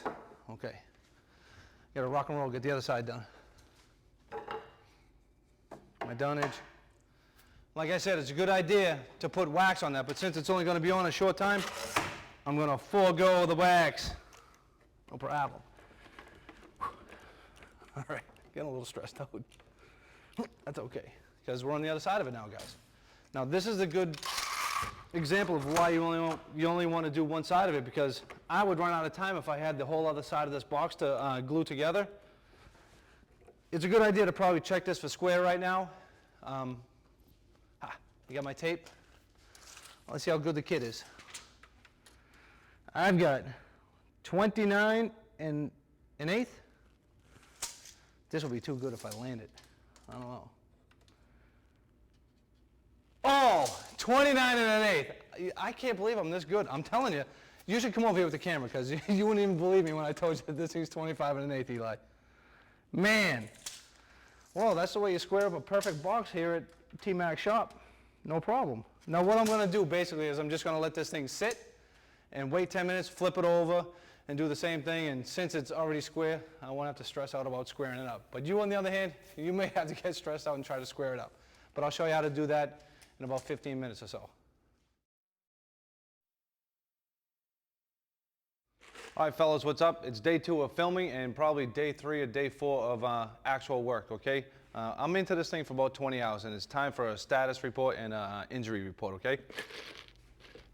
So, I got a wicked splinter from doing rough milling, and you guys saw me cut myself with my coping saw, and I stabbed myself with my 1/8 inch chisel. So, right now, I have 3 little injuries on my right hand, but, you know, that's okay. My hands are a little tight from using the hand plane so much, and just doing all that laborious work, fellas. You get tired from, you know, pushing all that wood around through your machinery. Now, another thing, I got here early today with Eli, and we spent probably a good hour emptying the dust collector, cleaning up the shop, making sure that it's safe. So depending on what kind of machinery that you have in your house, I'm sure it looks like a bomb hit it if you did all this work so far. But anyways, when we left off, I just clamped up the bottom perfectly, by the way, of the box. And then I waited 15, 20 minutes, I flipped it over, and we glued the top. I went home and got some shut-eye. And I came back this morning, and here's our status report with the sterret. This sterret does not lie, and this will show you how good or how bad you did your dovetailing on your marking gauge line. Now, when I put the sterret up on the side of my box, it has a little cup in it on this side. And it's basically because, I didn't do a terrific job of putting my pins right there in my line, okay? And that's just the way that it is, but it's okay, guys. I mean, we are talking tolerances of like thousandths of an inch, but you will see it when you put finish on this box. So it's acceptable to me. And when I stare it across the top of this thing, right, it bounces a little bit, but that's okay. I mean, we're still talking thousandths of an inch. And on this side over here, it has a belly, so it's kind of opposite of each other. If you notice that I didn't clamp the sides of this case with a caul, I mean, I just opted to leave it out, and that's okay. I felt like clamping it straight down with these pins was fine. So that's where we're at. I have a little bit of glue on the inside of these things, and you know what, for me personally, before I sharpened up my chisel this morning, I used it as a glue scraper, and I cleaned out all the glue knots on the inside of my corners. And I just do it with a chisel. I chop it out until the little pieces of glue come out. And that's no problem, so we're ready to rock. Now, what we're gonna get into today is making frames and making the drawers. I've already got all these other frames made. So Eli already milled down all our wood to final dimension, okay? So we're gonna head over to the table saw and show you how to make these frames, all right, guys? These frames are pretty simple. I decided to go with through tenons, and it's no big deal. I feel as though having this little bit of end grain on the end of these boards isn't gonna make a big difference when I go to apply my primary woods on the front, okay? So basically, we're gonna make a frame. We're gonna apply a piece of primary wood to the front that came out of the drawer fronts from us segmenting the drawer fronts out of a piece of solid, and then we're just gonna show you how to make these dovetails into the sides of the case. And then once we get these 3 frames in, right, we're gonna just jump right into a drawer. Now, here's a good example of half-blind dovetails, okay? Now, depending on how good you got doing your dovetails on your case, it's really gonna show on these, okay? You just need to approach these really, quietly and easy, and don't get too excited, and, you really need to elevate your game to do these well. Otherwise, you're gonna see some grooves and some marks and some holes and things that you probably don't wanna show, because this is like the show-off part of your piece. When people open up the drawer, they're gonna be like, oh, look at those dovetails, they're awesome, blah, blah, blah. So you don't wanna have a lot of patches in here. And then we're gonna show you how to put in a solid bottom. A lot of guys would opt to use plywood, but I like solid bottoms. They're light, they're better, they're just better. All around, they're better. And it's a good exercise to learn how to do raised paneling. So you can take what I'm going to show you how to make raised panels, and you can make doors or panels or anything else in other parts of woodworking. So that's what's great about this project, all right, guys? It's going to lay the foundation so we can go do other parts of woodworking. So why don't we just jump right into showing you how to make these tenons, and we'll glue it up and get rocking and rolling, all right? But I'm very excited about day 2, guys. It's going to be awesome, and hopefully you'll keep up. See you at the saw.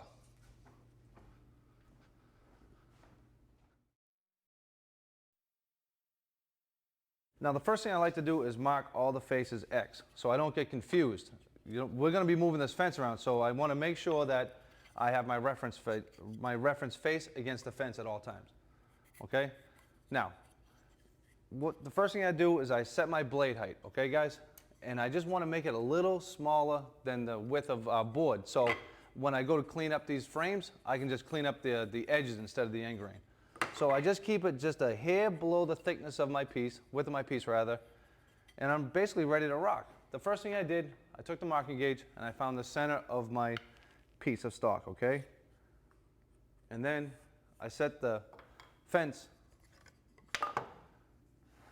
to the center, and then I offset it, because what I'm going to do is I'm going to make one pass, and then I'm just going to knock the fence over a little bit and make another pass to make a pretty wide gap, maybe 1.5 thicknesses of my blade. All right, and you're going to see me use a push block right behind my stock like this. And I know it's going to seem dangerous to you guys, but trust me, this is a really safe and efficient way of making this kind of a cut. If you're not comfortable doing this, do it the way that you're most comfortable, whether you have a tenoning jig or if you just want to cut a groove with your router, whatever, it really doesn't matter. But for me, I'm just going to just run it just like this. So you're going to see me make a couple of passes and just move the blade over in between. Now, it's important to remember to make sure that your blade is parallel to your fence. Like your fence, sometimes it gets a little bit abused, and it's not totally 90 degrees to the table of your saw. That's okay. But you don't want to like just assume that they're parallel to each other and run this board through, because what's going to happen when you put your frame together is going to be kind of cockeyed. So what I usually do is I take a little spacer block and I just put it on the front end of my, my fence, and then I just roll it back to the back side of the fence, and I double check it, and I make, you know, whatever adjustments I need to make, you know, and it's usually just tilting the blade, all right? No problem. So I'm all set up, ready to rock, and I'm just going to make a few cuts, all right? And then after I make these cuts, I'm just going to pick it up and just make my tenon cuts and fit them together and start gluing up over the glue station. So let me get my cool glasses, Eli, huh? Shop glass, 1972. All right, here we go. Remember, X against the fence, all right?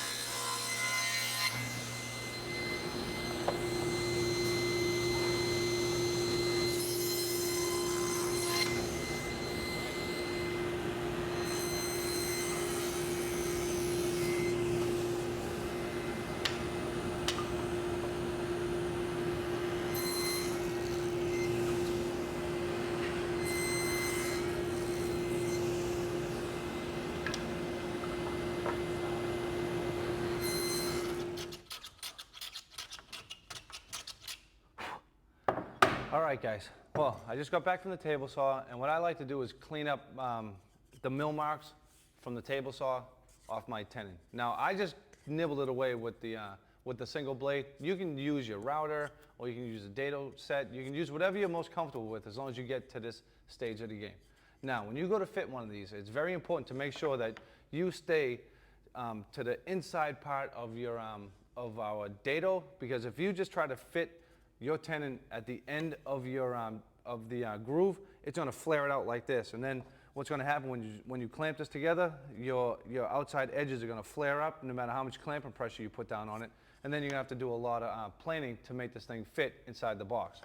So now that I have my frame all set up, right, guys, it's just a matter of gluing it together, all right, giving it a little bit of time, and then you know, what I like to do is I like to fit. You can see that I have the my side frame a little bit heavy.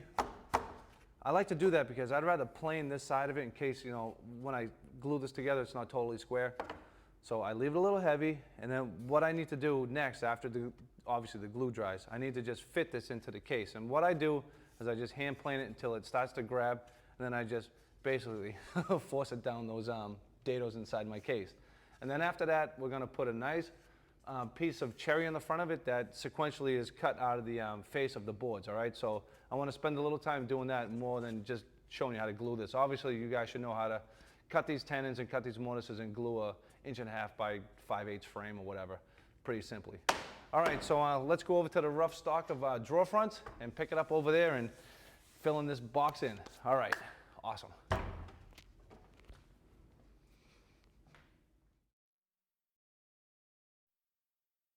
All right, guys, here is probably my favorite aspect of this project, and it's laying out these drawer fronts. You can see that I have, obviously the drawer fronts are already made, and you can see that the dividers are in between all these drawers, and it really is laid out sweet. You know, I really enjoy this part of the project because it becomes a little difficult to try to get all your grain matching on the front of this thing perfectly, depending on how many times like you maybe mill drawer number one. Say you have to mill this one 3 or 4 times, and you only mill the second or third drawer once or twice. It's going to change the reference of your grain because you're going further into the piece of stock. And that's okay, but overall, it's going to give a really pleasant look at this piece because one is all the same board, obviously, because we're going to cut it out of one board. See? It's got the same color, contrast, imperfections, the same kind of characteristics in this one board are going to be transferred onto the front of our project, just like the sides and the top of the case, okay? So the first thing I do is I figure out the width of my drawers, okay? And now, see, this is another little problem. You have to leave a little bit of width left. So if this drawer is, say, 3.5 inches, you need to leave 4 inches. So that means you're going to cut a little bit into the stock of your divider. And that's okay because we're just trying, I'm sure that from your angle, you can see this thing looks perfect.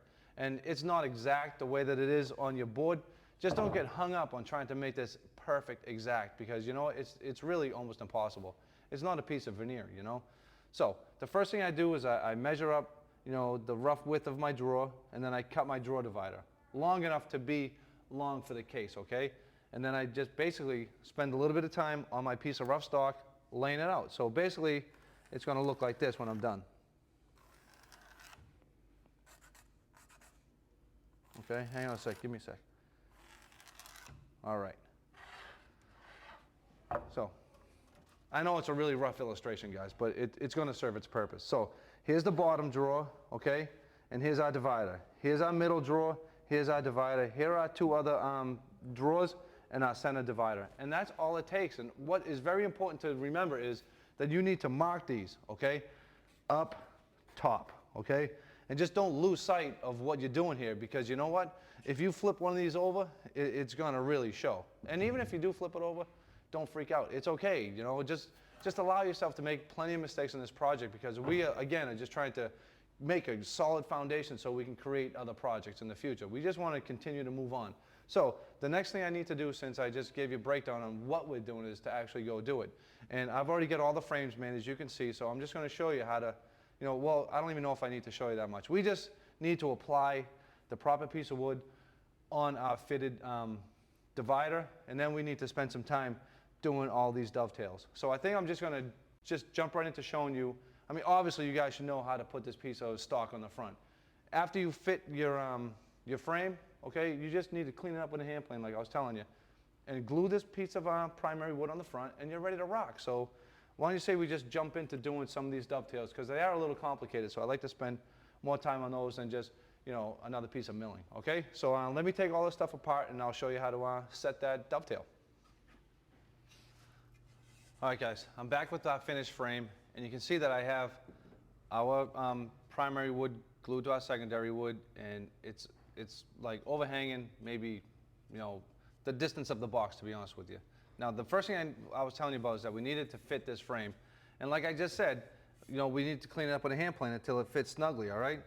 And don't get aggravated with this. And another thing is, you don't want to be smashing the left side and the right side, because you're going to make it walk inside the frame. You kind of just want to try to get it to go in nice and easy, okay? So now you see I have my frame in there. My piece of primary is 3/4 of an inch, and it's sticking out beyond the sides of the case. Now remember, don't forget to check your cheat sheet and make sure that all your dimensions are correct, okay? All the information in the stock for this thing is right there inside the cheat sheet. So now that I have my divider set inside my case, guys, it's time to set this line right here. You can see this shoulder line right here? That's going to give us the thickness of our pin, okay? Tail rather. And, oh, I need a sharp pencil, hang on. Okay. This dimension right here is 3/16, I think. You can make it 5/32 or whatever. On a lot of different kind of furniture, this dimension changes a lot. I mean, some of the Newport stuff, it's like this. But, you know, for what we're doing, we don't want such a tiny shoulder. Believe me, I've broken this piece of wood out a few times, and it's not too easy to fix. So, what I like to do is I made my marking gauge line, okay? And I made these little tick lines. So basically, all I'm going to do is make my mark with my pencil, and I'm going to head over to the table saw, and I'm going to cut it. And then basically, I'm just going to turn this part of my stock into a tail, like so. So when you see me again, I'll be set up and ready to do that. You can see that I have my my clamping block set up, my ramp block rather, and my divider. I've cut my length, and I came back to the case, and I fit my frame back inside the case, and I made my mark for the rabbit. Well, it's a dado. Remember the dados that we cut on the table saw? That's what this line represents. Now remember, depending on how well you set this frame is going to dictate where this line is. You can see that my line is a little bit away from where the frame is, because this frame's just a little too loose. So now that I've determined this mark and the end of my tail, it's time to remove this material. And this block right here, guys, this is just a ramp block that I made forever ago. And this is still the 1/6 or whatever angle that you want your dovetail to be, that's fine. You just need to make sure that you have a ramp block that's at that particular angle. It's always nice to make sure that this is, you know, nice and square to the bottom of it so it doesn't roll, and just spend a little time making this ramp block, because this is really going to make quick work of this exercise. So now that I have my ramp block, I have it clamped down, I have my frame clamped down, it's time to come along with my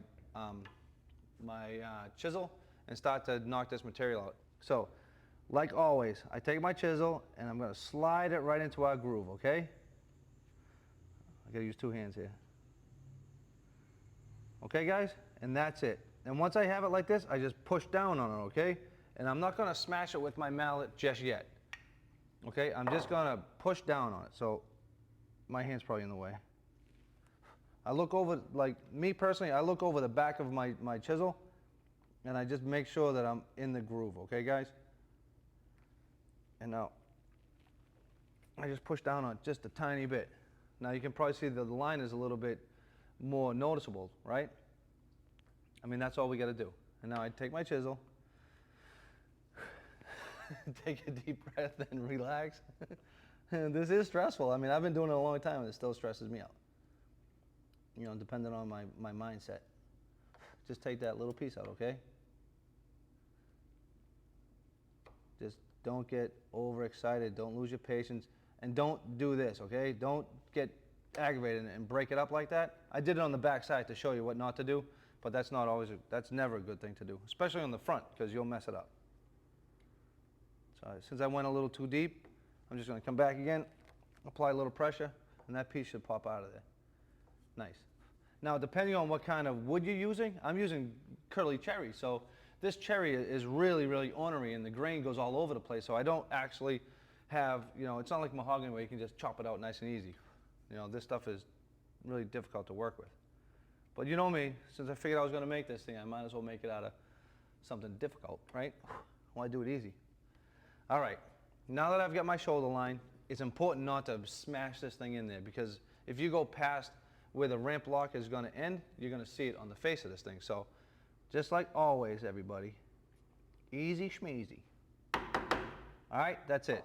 Now, you don't want to come in from the edge of this ramp block and start pushing in. I can just continue to chip away a little at a time, all right? See?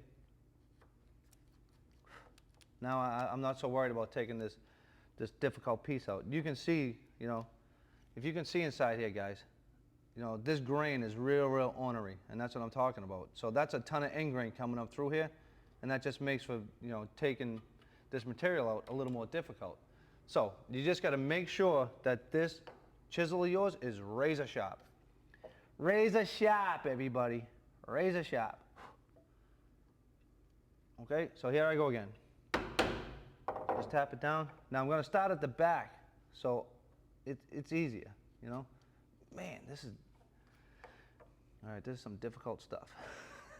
That's all right. That's okay. That just means the other side of this divider will be easier to do. And look, you just can't get discouraged, right? Like anything, just take your time, take a deep breath, and relax. I mean, thankfully, it's just a little difficult on the back side, but on the front, it's coming out, you know, quite easily. As long as you see, that's kind of an aggressive cut. You can see that that is a big cut, and I'm starting to peel it away, right? So what I want to do is I just want to come down again and just take away that little piece. And really, you know, I'm making it seem longer than it takes because I'm explaining it, but this is quick work, guys. You can do this easily. Now, I'm using my chisel as a knife, and I'm just going to slice it along a little bit. I'm not going to try to get in there and pop that piece out. You saw me. I just slid it along the bottom, and I'm just going to do the same to the top, all right? And that's it. Perfect. And now you can always, like, keep your thumb on the ramp block and make sure that, you know, it's perfect. All right. Well, now all I got to do is flip this thing around, you know, shoot the other side, get this tail perfect, and then I'll show you how I fit it inside the case. You can see that I have my frame set inside our box, okay? Now, I just want to show you what I do. I'm just going to knock the frame down into place, okay? Don't smash it, because if you hit this thing too hard, you know, you could snap, you know, the glue joint between our primary and secondary woods. So I just tap it down on this snugly, And now I take my sharp pencil, you can, well, see, here's a part of that ornery wood that I was talking about that's broken off of this little corner here. So, you know, you just need to be aware of those things when you go to lay this thing out, okay? Now, I'm just gonna make a line. Now, you could do this with a knife if you wanted to, I suppose, but we're just gonna do it with a pencil and stay within our pencil lines. Another good thing to do is make sure that, you know, this case is where you want it to be. You know, like I told you, the frame was a little loose, so if you took a clamp and cranked on this and made it that short, you know, chances are you're gonna have to do a lot of work to your drawers. But either way, it's okay, whatever you're most comfortable with. So I'm just gonna mark this with my pencil, okay guys? And then I'm gonna take this out and I'm gonna start to remove the material from the socket, okay? All right guys, now that we've got our marks and I pulled the frame out, I just wanna tell you what we're gonna do. This is a socket, we'll call it, okay? It's really a pin, to be honest with you, but you know, it gets confusing because it looks like a tail, I know. So I'm gonna call it a socket, no problem. What we're gonna do is we're just gonna remove a little bit of material off the outside edge, you know, the way we always do with a chisel. And then I'm gonna transfer that corner of our mark of where, you know, of where our dovetail ends, and we're just gonna make a straight line. You can see how I went past right here with my chisel, with my pencil. So I just want to make a couple of straight lines, and then I'm going to take the dovetail saw and we're just going to cut that line just like any other kind of pin, okay? I'm just going to cut it on an angle and make sure, this is very important guys, that you don't go past that line. You know, you cannot, I mean you cannot go past that shoulder line, because if you do, it's really going to be huge. It's going to be a gigantic looking mistake, and there's nothing you can do about it, even though it's only a saw curve. So honestly, just gingerly approach this this whole process, because of this is where, you know, I don't know, whatever hits the road, right?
All right, guys, well, I spent some time cleaning up the socket, and it's trial and error, just like any other kind of dovetailing. You know, I put the divider in a little bit, it started to push out. I saw some gaps around the outside perimeter of the tail, and then I pulled it back out, and then I undercut it a little bit, and I just kept creeping up on it until I feel as though it fit pretty well. So I'm just gonna knock this one in, I'll show you, you know, what we got, okay? So that's good enough, because I just have to take it out to glue it anyways. We have a nice tight fit around most of the whole socket. There's a little bit of a problem that I had right there in the corner. You know, I probably just wasn't exactly dead on with my knife, but that's okay. You know, by the time you put a little glue in there and tighten it up and clamp it and everything else, it's gonna be perfect. So, you can see that I have all three dividers ready to go in, okay? But before I set these dividers and glue them in, it's pretty important, one, to double check to make sure that you don't have any broken corners. Like, here's a good example of a broken corner. You know, you know what happened, to be honest with you? I didn't hold it back or against the face of my primary wood when I ran through the table saw, and it chipped out the corner. So, you know, there's just a little patch, no problem. Just have to let the glue dry and clean it up before I, you know, stuff that thing all the way into the socket. Before we glue this thing up, guys, we want to make our center petition. This center petition is just like the rest of these things, okay? It's gonna go 3/16 down from the top, 3/16 or 5/32 up from the bottom of the partition. We're gonna cut a slot in the very top partition. You can see that I have a shoulder line here on my little divider, and we have the dovetail right here. And it's just a matter of doing the same exact steps that I did before with the ramp lock and yada, yada, yada. And then we just set this bad boy in there. And then after that, well, obviously these are gonna be uptight to fit this. So now that we have all these pieces basically dry fit and ready to go in, I'm gonna spend some time and aggravate myself gluing it together, and then it's off to the drawers. Now just remember, before once you glue these dividers in, that you only put a little bit of glue on this thing. You don't need to put a ton of glue down the entire length of your frame. Just a couple inches on the front and you'll be set. All right, so after I do that, I'll show you how to make a drawer. Nice.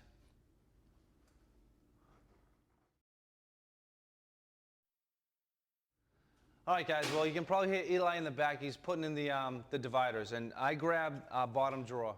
Now, I've been building this box for probably the last 2 weeks, and I've had this piece of wood kicking around pretty much like you would. Obviously, no one's gonna be able to build this box, 60 hours straight in a row, So, I picked up this drawer front, and I went to start to fit it, and I discovered that, it hasn't stayed flat over time. So, it's kind of a bummer, but listen, don't get discouraged. If you have your piece of wood like this, just what I'm gonna do is I'm just gonna go over to my joiner again, and I'm gonna flatten it, then I'm gonna send it through my thickness planer and just make it a different dimension. Now, as long as I'm aware of this and I can, make my marking gauge line accordingly, it's not a big deal. So just don't get discouraged if, you come back to your drawer parts a couple of weeks later and they're twisted like this. This one's not too bad, thankfully. Now, I'm gonna tell you, it's really maybe, 3/16 twisted, which is okay with me, all right? But listen, it's important that you fix this drawer, because if you don't fix this drawer, what's gonna happen is this board is twisted, right? So when you go to put your dovetailed ends on this board, it's gonna be racked like this. And now you're gonna have a hard time sliding your drawer in and out of this press fit between the bottom and the dividers, okay? And ultimately, you're gonna have to end up planing the crap out of these things. And what's gonna happen, but when you pull your drawer out, it's gonna drop down like this. So just take the extra time, clean this piece up. Now just try to make it as thick as possible now. Luckily, you know what? I'm still over 3/4, so it might even be a good idea for you that's why I don't do my drawer fronts right away. I wait, because of this is the kind of thing that happens. So I'm probably gonna get this down to, I don't know, maybe 11/16, a strong 5/8 maybe, but that's okay with me. So it's back to the jointer and back to the thickness planer, and then I'll show you how to fit this thing to the front of the case, all right? No problem. No problem, guys, no problem.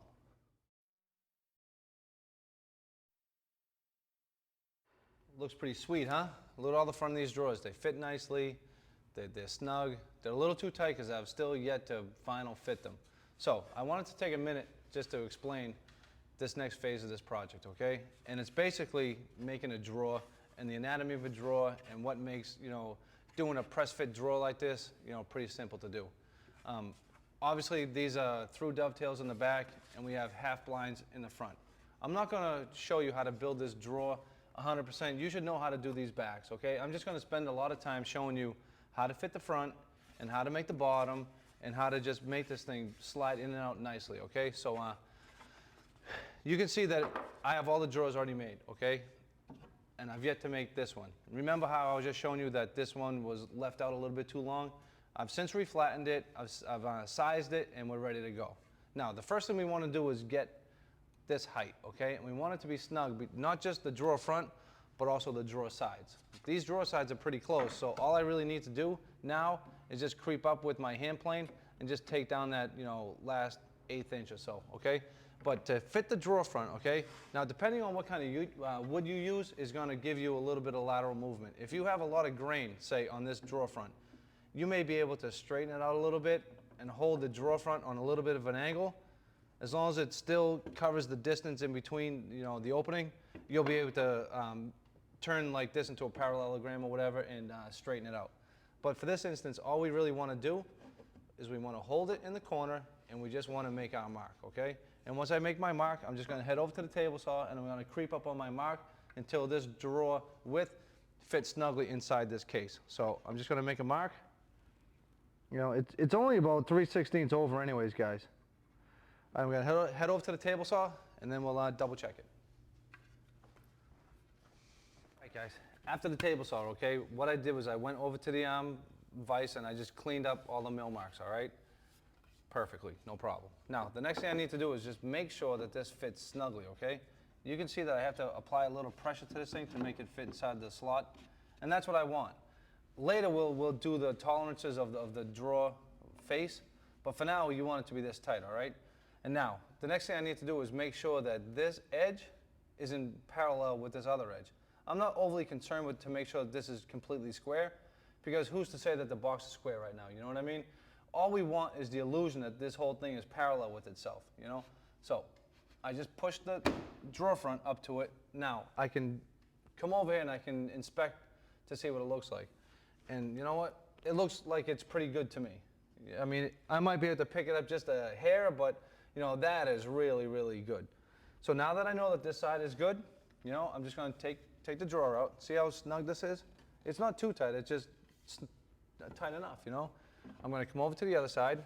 I'm gonna check this side, double check it. It looks pretty parallel. So now I have confidence that, you know, since I know that I cut this square, I can go back to my table saw and just cut it square. So all I'm gonna do is just put the corner of this thing inside the box, take a sharp pencil, guys, sharp pencil, remember, sharp. And I'm just gonna make a mark, okay? Just like this. And I'm gonna go over to the table saw and I'm gonna use my cross-cut fence with a auxiliary fence so I don't tear out any of this wood on the top. And I'm gonna cut this away from the line and just creep up on it until it fits snugly. And then I'll show you how I fit the sides, okay? So back to the saw. All right, well, let's see how this press fit worked out. After I trimmed it off, I just cleaned it up in a hand plane to take the mill marks off, okay? So I force it in one side. Now I'm just gonna walk it over, hit it with my hand. Nice. I'm not bad at this, guys. Pretty good. Now you can see that this is what I mean by a press fit. It's absolutely tight all along the outside perimeter of the drawer front. So now I know that this thing fits snugly. It's time to fit the drawer sides in the back, okay? Now, basically all you need to do with this back is make sure it's the same length as the drawer front. And that's really basically it. So let me try to, well, I gotta go around back to get it out. Take this bad boy out. I mean, obviously, you know, that's all it takes. Just push it out of the back, all right? Sit back down, and I've learned over the years, before I just dedicate, you know, this dimension on my side piece, I should probably check the inside of my box to make sure that it's, you know, flat or straight, you know? So what I do is I take my sterret, okay, or any kind of straight edge that you have, and I put it on the inside of the box. And I just sight down the bottom edge to make sure that this isn't bellied or bowed or whatever. And if it is, you know, you probably saw me on I think I did it on the Bombay. I took my shoulder plane and I just held it on the inside edge, okay, guys? And I just made a couple of passes to where this is nice and straight, okay? And now that I know that this is straight on the inside and there's no glue knots and there's nothing in the corners of these, I have a lot of confidence to fit my drawer sides. And basically, all I do is I fit my drawer side to where it fits snugly, just like the drawer front. So I know that this drawer side is now the exact same width as my drawer front. So when I go to put these two as a half lap, they're gonna be perfect. So all I need to do is, the next step I need to do is I need to create the groove for our drawer bottom. That's kind of an important thing to do now, because what happens is I want to make sure that I make the groove high enough for my pin on the bottom so this pin doesn't become very small. So we'll probably hold it up about a little more than a ½ inch on the top of it, run these dados, and then start putting this drawer together. No problem. All right, get that done. The next thing we need to do is set our shoulder line for our half blind dovetail, okay? Now I like to go in 3/16 of an inch, and like I was telling you before, you know, it varies depending on where you are and what kind of piece you want to copy. But for this, I'm just going in 3/16 from the edge, okay, of my face. Now once I go in 3/16 with my sterret, I need to set my marking gauge from the inside. Now this is very important, guys. It's not from the outside, okay? It's from the inside. So what I need to do basically is just, you know, mess around with my marking gauge here until I get that mark right on my pencil line, okay? And it's not brain surgery. But just remember, since I had to reflatten this board, it's a little narrower. So I don't want to use this marking gauge setup for all the drawers. I just want to use this one for this particular drawer. This particular drawer. So I'm just going to make my scribe line, okay? No problem. You can probably see that, right? Pretty cool. Now I'm going to do the same thing to the other side, okay? Now I'm not going to get carried away with this. A lot of guys like to go over this 2 or 3 times, but you know, I feel confident with just one pass is fine. Now, after I have this mark established, I need to go over to my drawer sides. Now that's why this is important. You do not want to change this setting on the marking gauge until you have them all cut up on your drawer sides. So you just want to double check to make sure that the dado is on the left and the right side, so you know which is the front and which is the inside from where that you planed, okay? Remember, it's important to plane the inside of these things before you decide to glue up a drawer, because otherwise the inside of your drawer is going to look lousy. So I know that this is the way the drawer is going to go. I can mark right on one of them on the outside face, mark left on the other, just for my own personal reference. Now, I can have confidence when I go to take my marking gauge and I just make my mark, okay?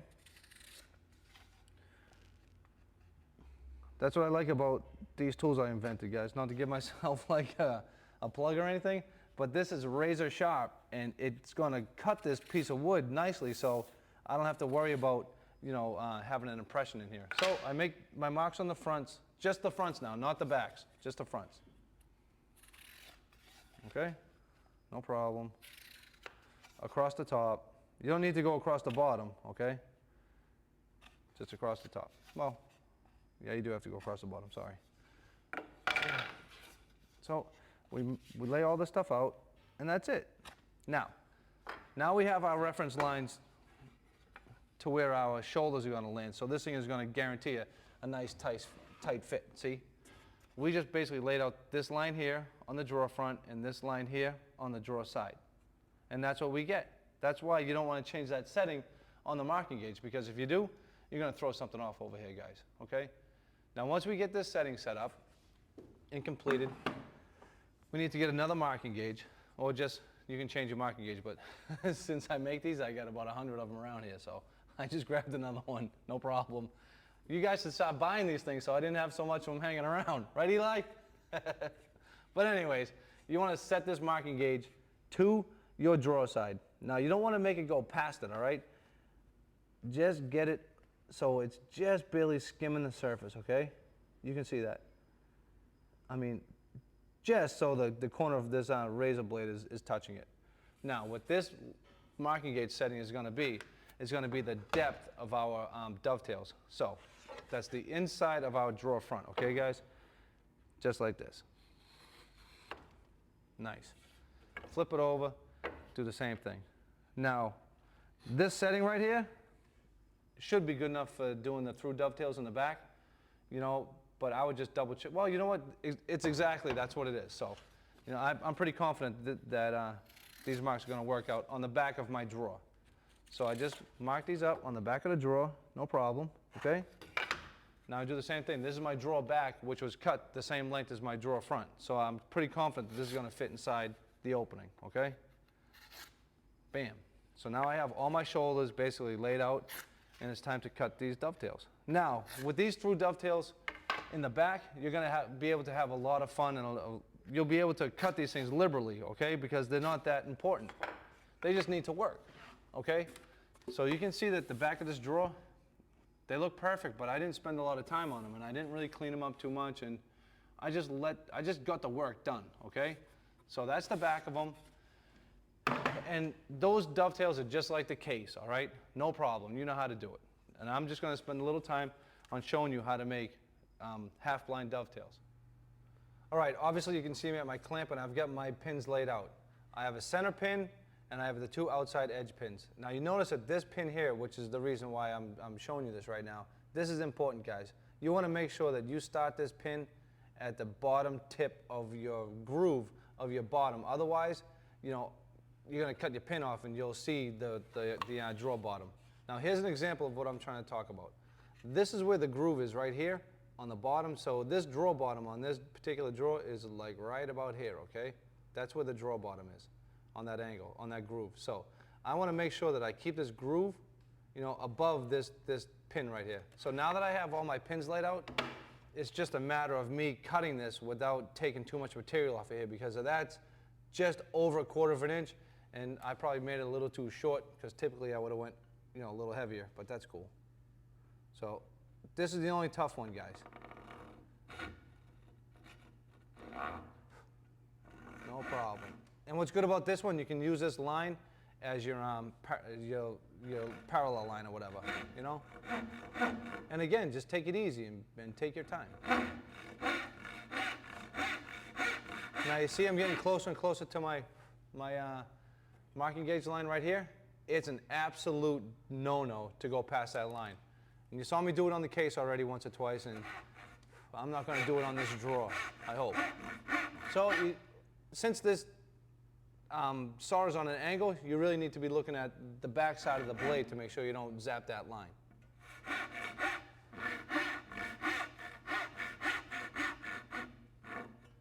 All right, not bad.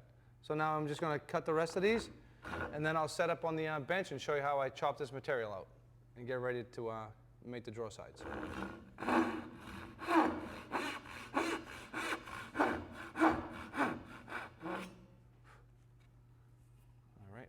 Righty, everybody. Going righty, Dave. Going righty. This should be good.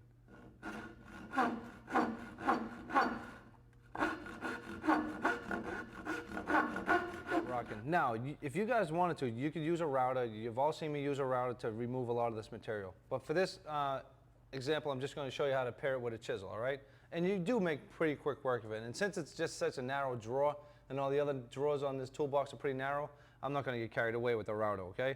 So again, I just slide the chisel back like we always do, get to our the marking gauge line cut, and I'm just going to barely touch it, okay? Just a little tap. And like always, okay?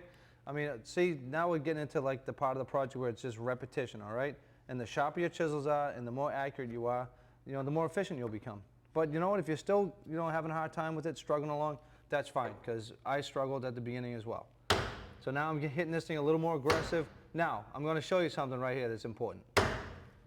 Guys, you do not want to come in here like this and hit this as hard as you can and make a big breakout, because what's going to happen is, if I hit this real hard, you see that? It's a little too aggressive right in here. Maybe you got, here, I'll do it on this side. You might be able to see better. See, if I come in like this real hard, you see the corner of my chipped out piece now? It's going to hit the corner of my pin.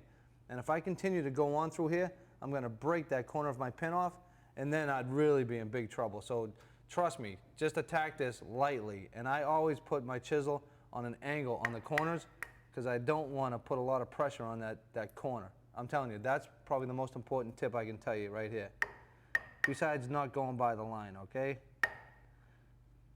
And this is the only one that I kind of go slow with. And again, you can see that I'm dealing with some really gnarly grain. All right, the grain is diving into this thing. So what I'm going to do is I'm just going to continue to chop it. And once I chop this, you'll see the grain direction.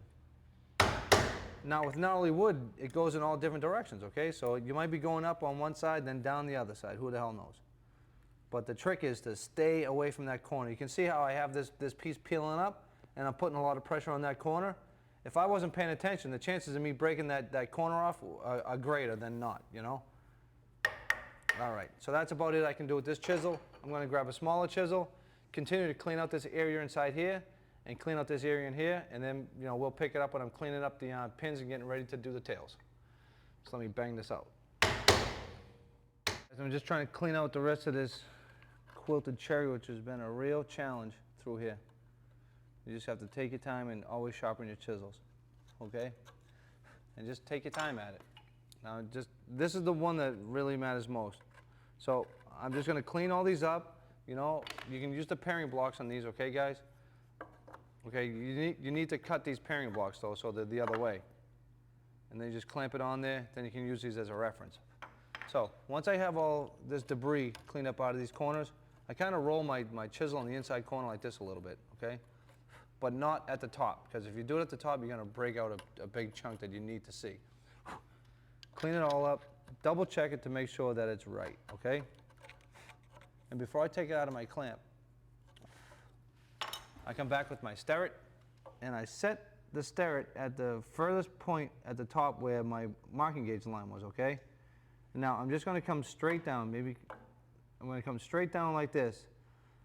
Unfortunately, you can see a huge space in the back of this. It was like an automatic back cut because of this cherry was so difficult to work with that it just kept diving into the board.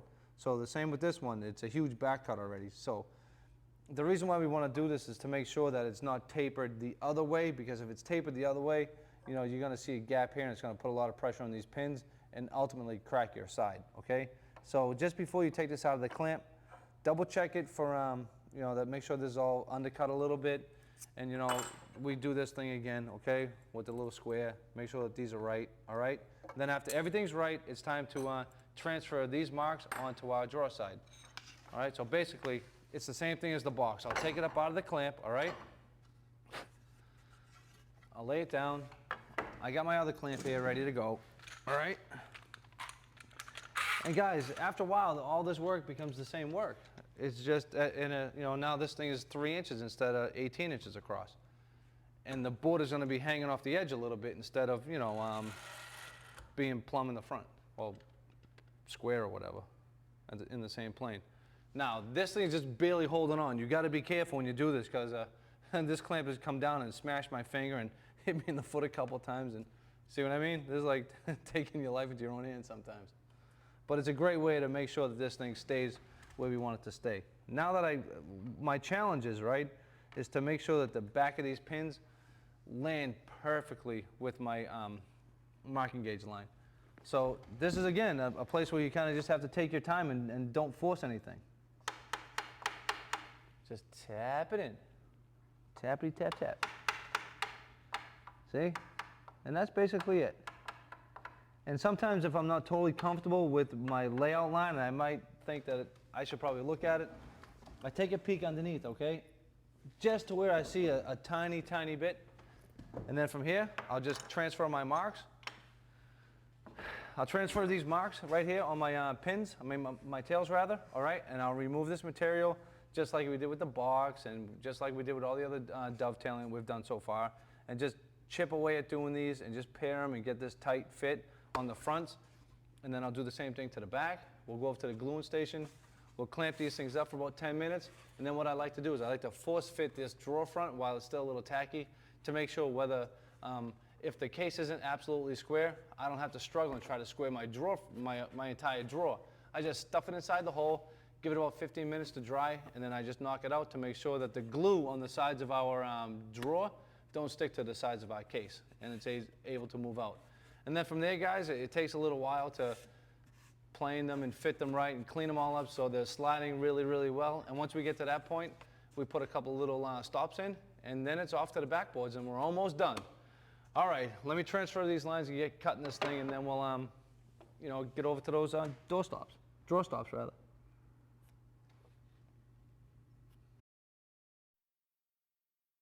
The next step is to put our drawer bottoms in, all right? You probably should have milled this down to about 1/2 inch, okay? And it's still oversized. Now, before I cut my angle on the bottom of our drawer fronts, it's very important to clean one side of this. The reason being is because you don't want to have a drawer all done and then see all these mill marks on the inside of the drawer front, okay? Just like the drawer sides, you want to clean up one side. So the way I do that, like always, I just grab my hand plane, and it has to be very sharp, guys. This is pine, okay? So it needs to be sharp for pine. And I'm just going to clean up all these mill marks, all right? Just on the one side. I thought this was important to show you just because I didn't want you to forget about it. And then, you know, hand plane this after you cut your angle on the bottom of these, because if you cut the angle first and then cleaned it up, chances are you're going to have a loose drawer. The last step that we need to do before we cut our panel is to mark it off of our drawer sides. Now that our drawer is built, it's boss. You no longer need your cheat sheet to figure out the final dimension of your drawer bottom. It's very important that you use the drawer bottom. So what I did was I jointed one edge, I ripped it to 17 inches, I made one side 90. Now it's time for me to go to my drawer bottom and make my mark. And I'll just take 2 seconds to show you how it's done.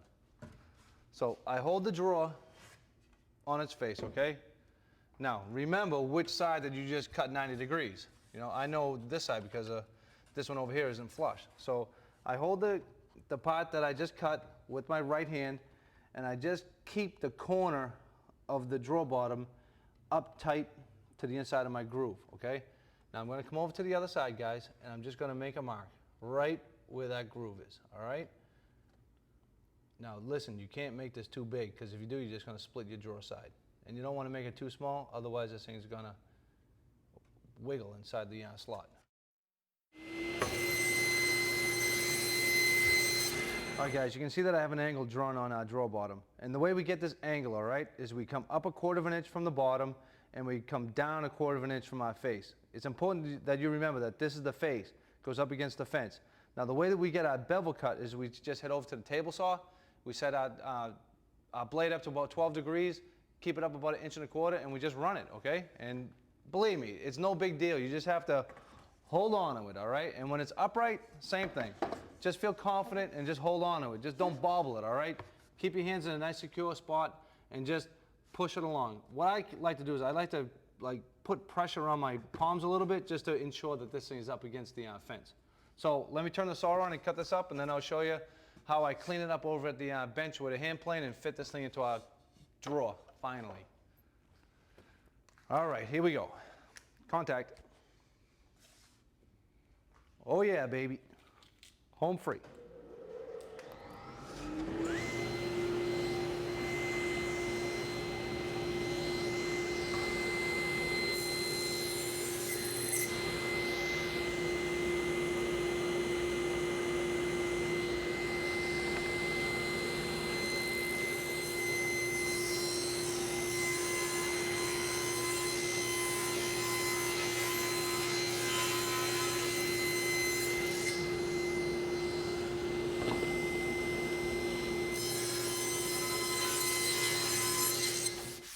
All right, our final sanding on the inside of this thing, and we're ready to go. All right, now what I did after I came off the saw was that I had to clean up the bevels a little bit, because what I like to do is leave these a little too thick, because I really don't want my drawer bottom to rattle. And you know what, it's going to take a little time for you to get used to doing this, all right? It's taken me a while to get pretty good at it, so just don't get discouraged. Like I say, just don't get discouraged, guys. So after I clean it up with a hand plane, okay, I clean it all up, make it nice. I take some sandpaper and I round over this edge, all right? Because I don't want sharp corners to be coming down into my groove. So I just take a little bit of 220 or whatever I have handy, and I just round it over a little bit, all right? I round over these inside corners because these two corners on the drawer bottom are going to be coming down through that groove. And if this pinches, you know, you could split the sides. So I fit it, I cleaned it, I sand it, and then before I start to fit it, I take some wax. Now it's okay to put a little paraffin wax on the outside edges of this stuff, guys, okay? This drawer bottom is just going to be floating the whole time. So I just put a little wax on it. I don't worry about the front too much because it's just going to sit inside the front of this. And now you just got to be careful, all right? You can't put this thing in and just jam one side in before the other. And like I told you, I did this when it was moist, so it should go in pretty good. See how it's sticking a little bit? Did you hear that? See, that's what you want to be careful of, all right? But if you hear a little cracking, don't freak out. You know, just try to straighten it out so we're going down parallel. And that's it. After I glue up all the drawers, okay, I knock them out, I clean them all up, and I fit them into the opening. And it's just a matter of hitting it with sandpaper and scraping them and cleaning them all up and making sure that they slide nicely in the opening, okay? I mean, and that's all it takes. Nice and easy. Don't get carried away. Don't take too much material off, all right? Now, before I can put my drawer stops in on these top drawers, I need to put in this running rail, all right? Now, this rail just basically goes right behind the center partition divider, and it goes all the way back. On the cheat sheet, you know, it'll tell you to put in the center partition rail to pick up drawer runner. So just don't forget that, and just really don't forget it's right there in your cheat sheet, okay? So all I did, guys, I put it right behind my drawer divider, okay? Like so. And I put my drawers in.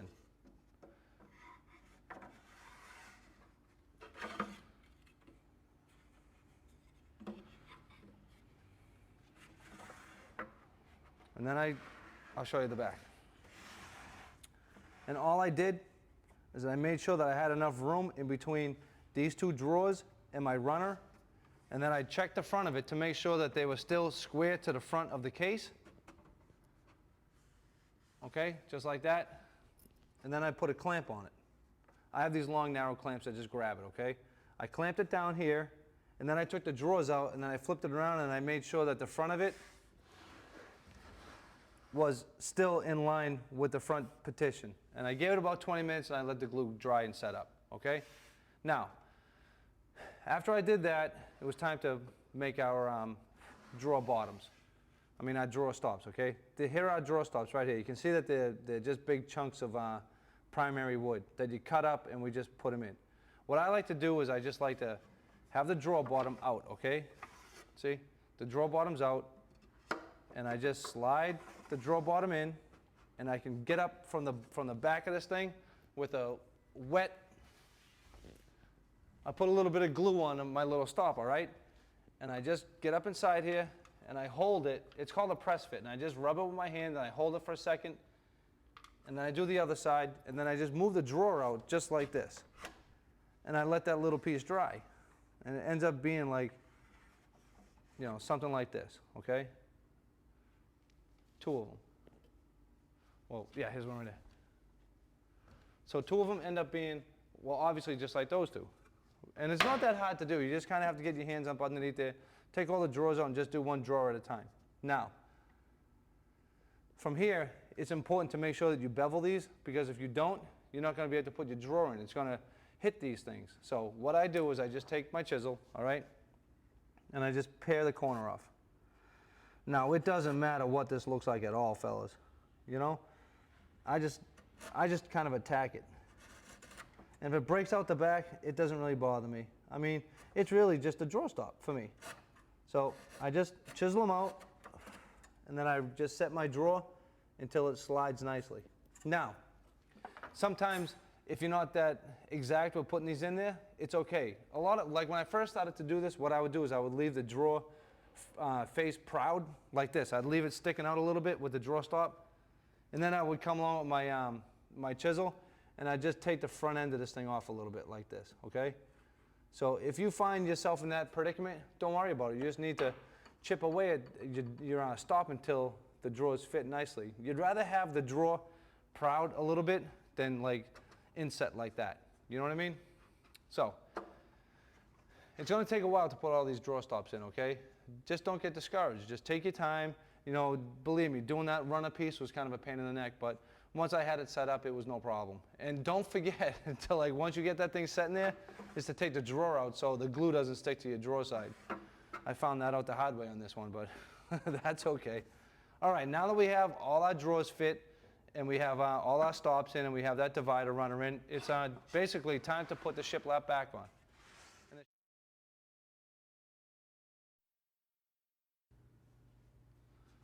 All right, finally, my last piece of wood on this project, and it's the shiplap back. And the reason why we like to use shiplapping is because it's going to give plenty of room for these backboards to move, you know, throughout the seasons. And guys, all you got to do is, you know, put it on there, give yourself a little bit of spacing, put a few screws in it, and you are done with this stage of the game. All right? So just put a screw in it. You know, you don't need to, the reason why I like to put shiplap on is because you only need a couple of screws, because this screw is going to hold this flap of this piece of wood right here. So this is going to be able to move as much as it does, and I'm not going to have to worry about this thing splitting or putting a lot of stress on the case. If this was one solid board and it was wintertime, come summer, this would probably blow off. So that's about it. And trust me, the next time you see the back of this thing, we're going to have nice brass screws in it. So, dun, dun, dun, dun. Huh? Nice side piece with the beautiful striping up and around the front like we were talking. And check out the front, guys. Huh? Not bad for a couple of weeks' work. And trust me, you can do this, and if you've gotten this far, congratulations. And if you haven't, That's okay, guys. Just keep chipping away at this thing. This project is not beyond any of you. Trust me, this is not beyond you. If I can do it, you know, with a little bit of help, you can do it. And now all I need to do is spend a little more time cleaning this thing up, cleaning up the glue and making sure the front of this thing is perfect before I start to oil it. So that's what I'm gonna get to doing probably next week because I'm tired. So, all right, man, we'll pick it up after I get some finish on this thing and we'll give it a once over and wrap it up. All right, congratulations again. Good job, guys.